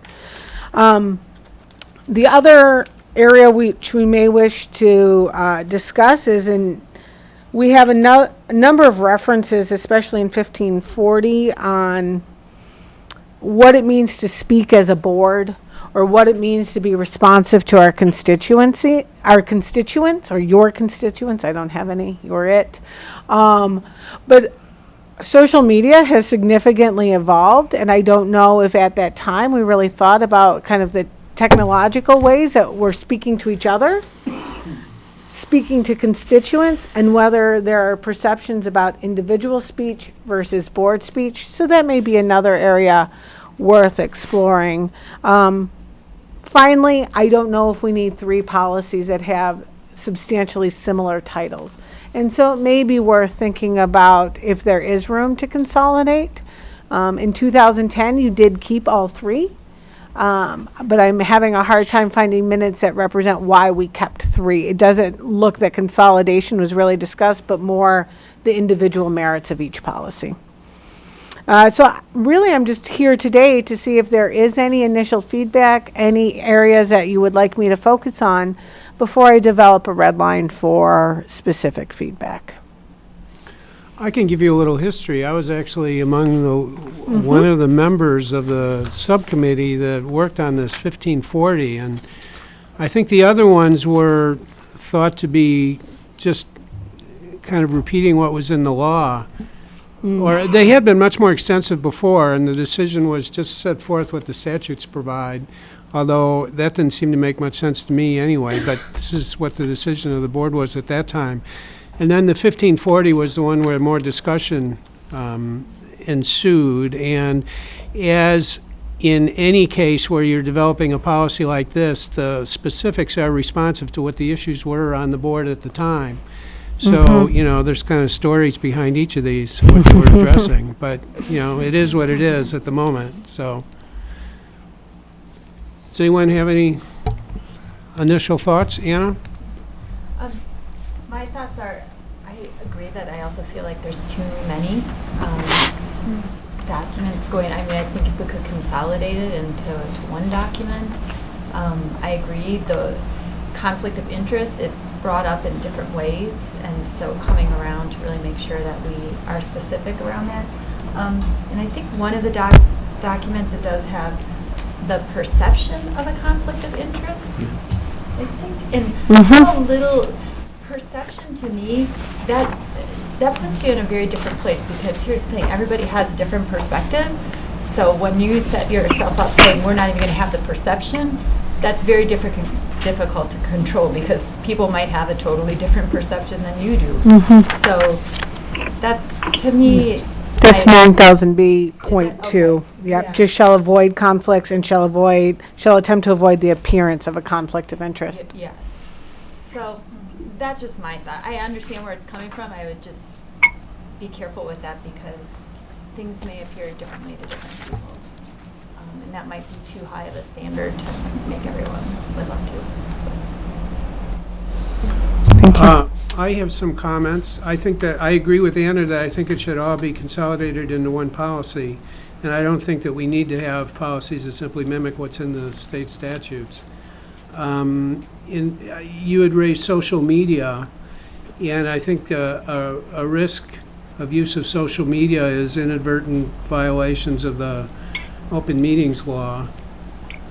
And, I think whenever any board member says anything about board policy on like Facebook, if other board members read it, does that mean it's a violation?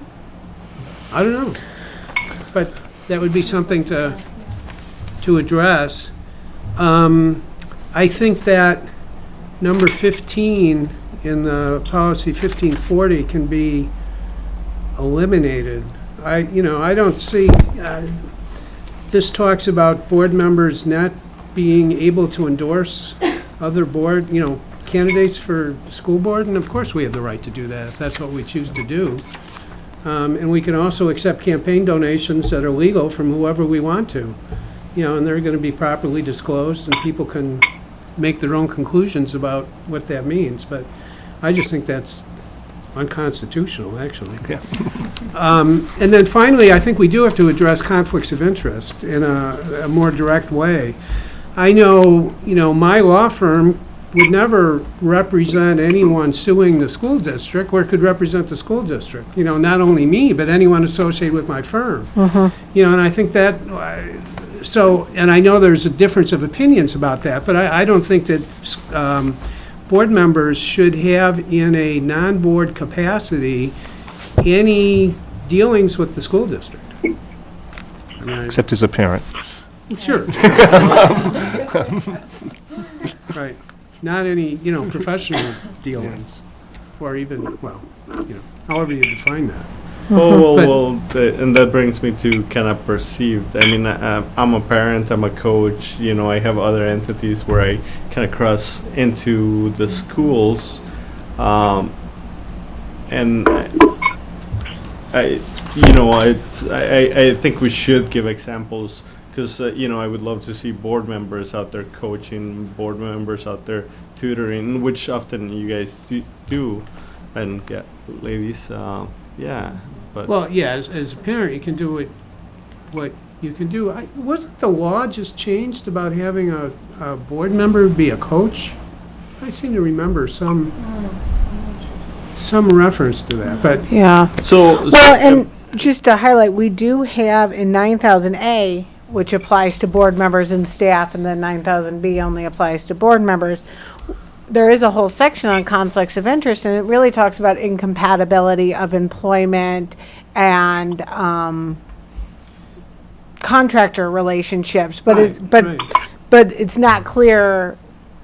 Incompatible is a undefined term, and so there could be the more standard incompatibility of office. But it seems like this was going for something broader than that. But Well, I thought it was kind of narrower, because it was just talking about being a contractor rather than, either, having a relationship that's adverse to the district, that's or potentially adverse. yeah. I think we're saying the same thing. I called it broader, you called it narrower. But yes, even more digging deeper into those potential conflicts than only being adverse to.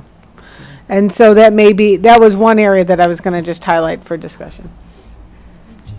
Oh, James, sorry. Yeah, I have a question about this endorsing of candidates.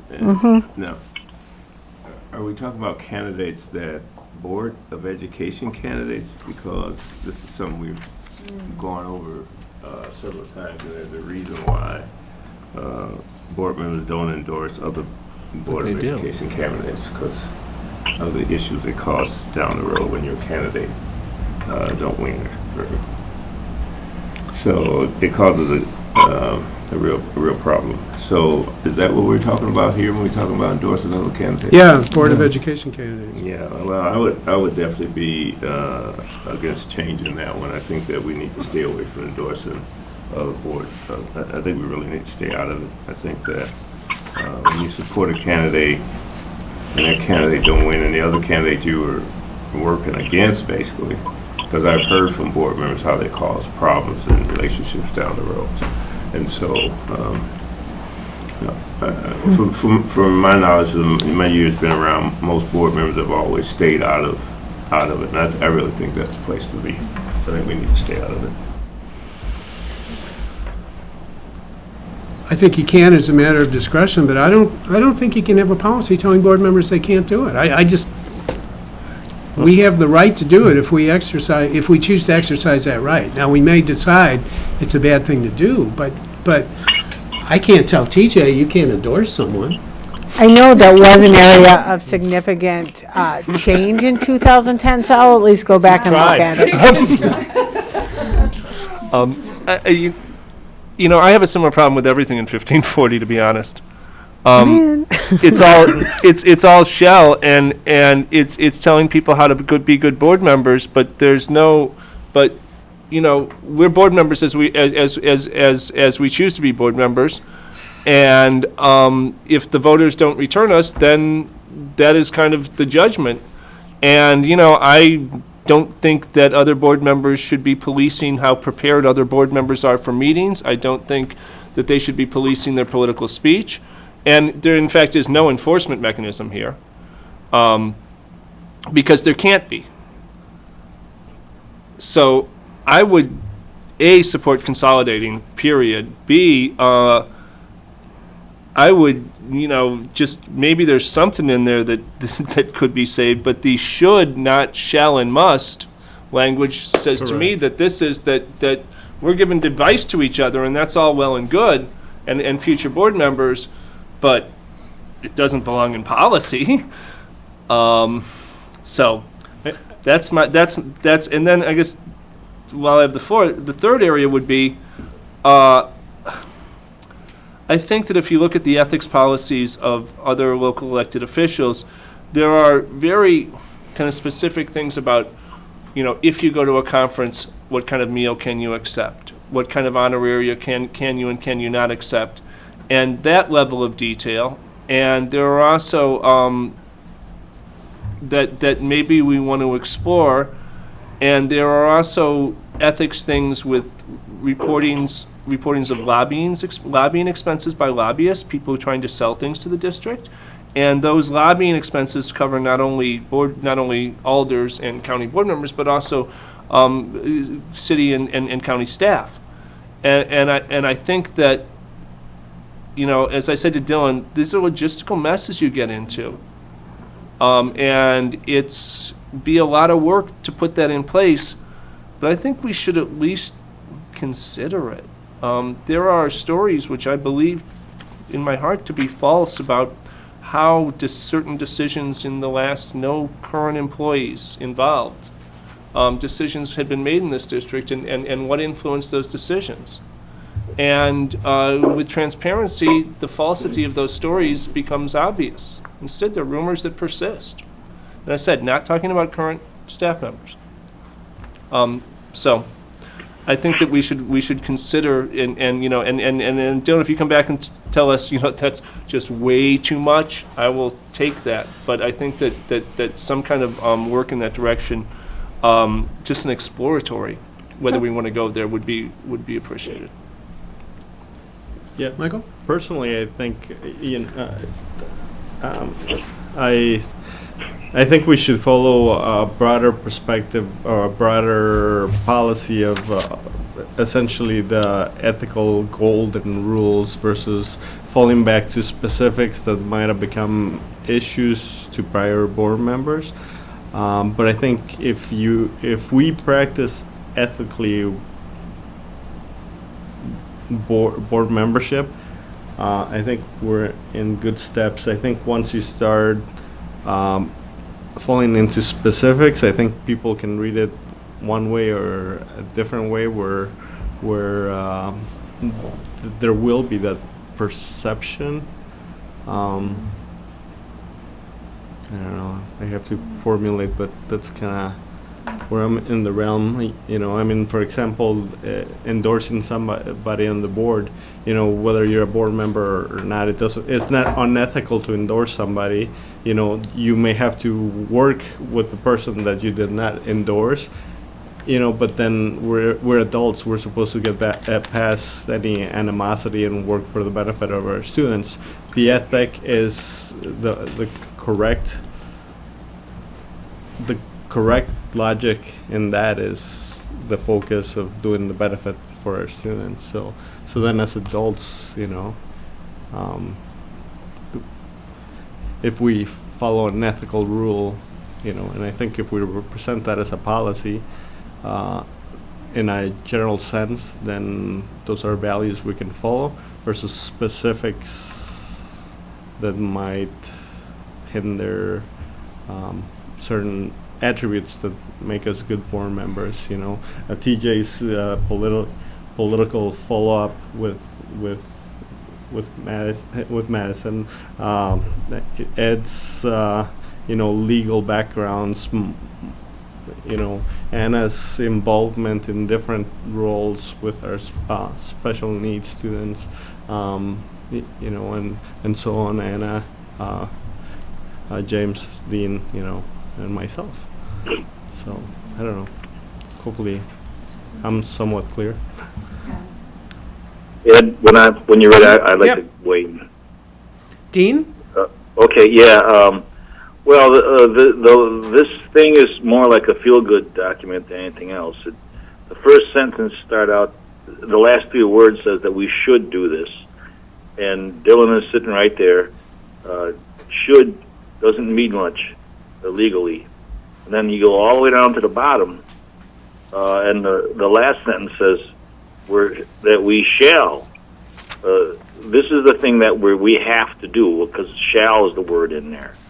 And all that says is that we're supposed to be responsible for our behavior and monitor what we do, and make sure that we follow the code of ethics. And there's no enforcement here. So these are nice little things that we can look at and do, and it feels good. It's a feel-good thing.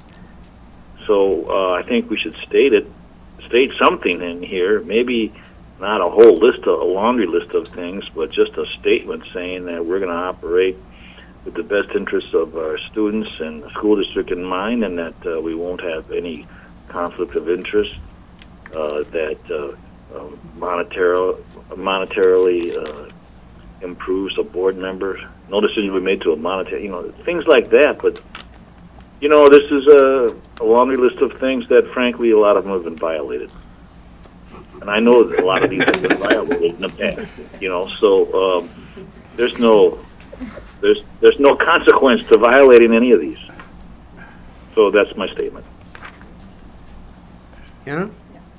So, going back to kind of what Dean is talking about, Michael, around conflict of interest, I disagree with the fact that I don't think that a conflict of interest should be anybody who's working with the school district in some capacity, whether you're a coach, whether you're a tutor, whether you are providing services for students, that type of stuff. I don't think that's a conflict. There is not anything there for personal gain.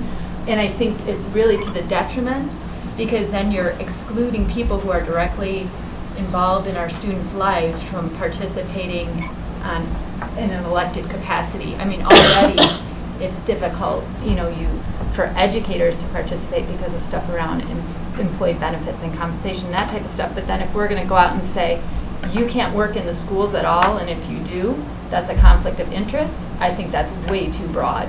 I agree with you, Ed. I don't think we should be litigating ourselves. I think that's a good place, but yeah, that's a good clear line to draw it at. But as far as that, there's a lot of space in between, and I'm not comfortable with saying you can't have contact with our school in some capacity with our schools. So Anna, the response I would have like that is, I don't think that we should be in a position where we're dealing with people in the school district who have to not only respond to us in a, the regular professional relationship, but also think, oh my gosh, this is my boss I'm working. Ultimately, this is my boss I'm dealing with.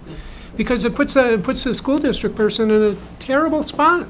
If you're, and let's, get specific. If you are advocating for, a student with someone in the district, I think the person in the district is in a completely untenable position. And I think it's wrong to put them in that position. And I think we shouldn't do it. And I think we should have a policy that prevents us from doing it. Pardon? How do you get around it as a parent?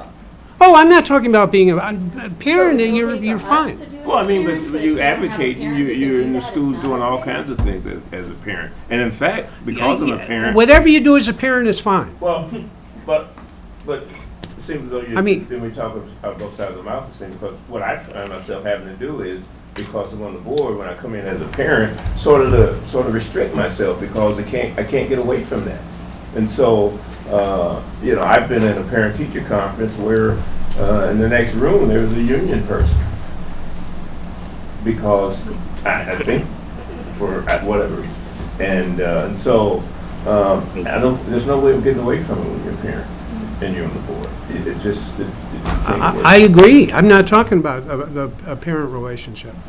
Well, you were talking about conflicts of interest and dealing No, with- I'm talking about, like, for example, Anna, as part of her job, representing students who are dealing with IEPs with the district.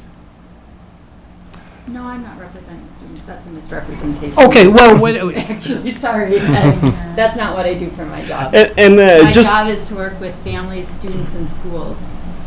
That's what my job is. but in your professional capacity, you are working with the school district, with employees of the school district, with respect to, the best course for particular students. I mean, that's your job, right? But Michael, do you work as a coach? Well, then we're not talking no, about I coaches volunteer right as a coach, but on the same token, I mean. And he couldn't work as a coach. I mean, he can't be an employee of the district. So, I mean, for Because you can't- example, yeah. We don't have board members that I are don't think employees of those the things district. are what we're talking about. Right. Michael volunteers as a wrestling coach. Anna, through her job, advocates for students and families. I house homeless students. No one wants us to stop this, and no one would consider that a conflict, because none of us are gaining from this except the personal satisfaction of we're doing our jobs, something that we like to do. Yeah. And I don't think that's what I don't think that is outlawed at all, or would appear to be a conflict at all. I think what I'm hearing is just, we do need more definition, though. I mean, Ann and I have talked about this, like what can be the bright line, right? So that it, so it's just clear to everyone. My last note was that if we compare the school board, this school board, with other communities, other school boards, other school board members are very, very connected to their schools, to their communities. Not everybody, but there is lines that can be crossed. The thing is that we have to be attentive. We have to guard ethically that we don't cross those lines, and then ultimately the public makes that judgment whether there was that. So I think there are negative. issues of public transparency and what there is transparency into and what there isn't, right? Yeah. And I think that's worth discussing. I think it's also worth discussing what is viewed by any employee as a direction from a board member versus not directive from a board member. And I think and I think there is a lot of gray area in there. Even as a central office person, as a parent in the district, I even try to guard against that too, right? Am I emailing from my personal email address versus my work email address with my title attached to it?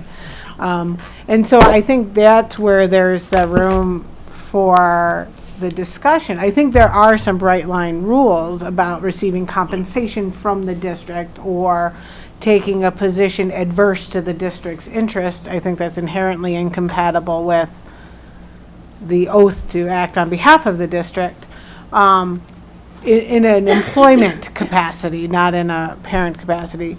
But I don't think all of it's written, and I think by using the terms appearance of conflict of interest, we've left for interpretation. I do think we have said kind of this recourse against the board, and only the board has recourse against itself or the voters, right? Administration has no recourse, and that's not our role, nor should it be.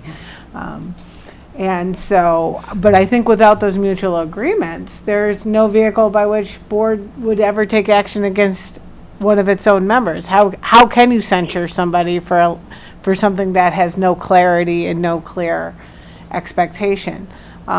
And then I think it's up to the board to decide whether you want these aspirational statements of good boardsmanship or not. I'm not going to weigh in strongly on that. I will say that what used to be in the policy were the WASB aspirational statements of I will, and it was kind of cut and pasted. And in 2010, the decision was to get rid of those non-specific, developed by this board statements, and maybe you choose to go even further and say there are legal constraints as to how we have to behave as a board. And that is where we want to be. But I do think it's worth pointing out kind of the metamorphosis of where those have gone. And then again, I do think if you keep 1540 and some of those statements, you do have to be mindful of the new technology that exists as ways to interact with constituents. Right? Because they don't want you in ways jeopardizing both what is perceived to be behavior on behalf of the board, which I think it's clear whether there are 4 votes or not. But also, open meetings and public records laws have implications. And I think that was partly Ed's question. If you're creating a forum on business that has to do, but that's not necessarily the ethics policy. That may be just more clearly open meetings laws. So Dylan, do you have what you need to develop a redline version? I feel like I at least have some Or at least something we can discuss? And one more note too, I think, I don't know, it's also educating our staff too that, you know, to me, I'm a board member here coming into this meetings here. I know we've had those discussions, but beyond that, when I'm at my kid's school, if I'm not representing the board or myself as a board member, I'm not gonna, I don't take that role to, oh, hey, you know, you should be doing this or that. So I think the parameters and where our gamut is and it isn't, and if we're pulled in as a board member to a school, then it stands. But also, so the faculty doesn't feel that pressure, I guess. Certainly you have a personal life, but it would be, I think, naive for anyone kind of sitting around this table right now to think that people think that those hats are just take offable. And so it's just, I think. I have parent-teacher. Take offable? I have parent-teacher conferences Thursday. That has lots of hyphens in it. You guys, I've got to hit the road. I'm driving to Chicago tonight, and I'm not a good night driver. But I do want to remind everyone that at one of our retreats, Dean asked, like, is there a clear description of the roles and responsibilities of the board? And I think our answer was no, that there was some generic language on the website, but not anything that kind of was produced by the board and signed off. And when I look at that one policy, it's sort of a mishmash. Like, some of it is just role description of the board. And so it just makes me wonder if maybe that's the missing piece. Consolidate and pull out just a clear description of what a board member does and doesn't do. Not in policy necessarily, but more descriptive, right? So just a thought. Right. Thank you all very much. Adjourn? It's been moved to adjourn. Maya, advisory? Aye. All in favor? I moved Aye. on. Yeah, I made the motion. Good night, guys. I whispered it to Ed. I whispered it to Ed.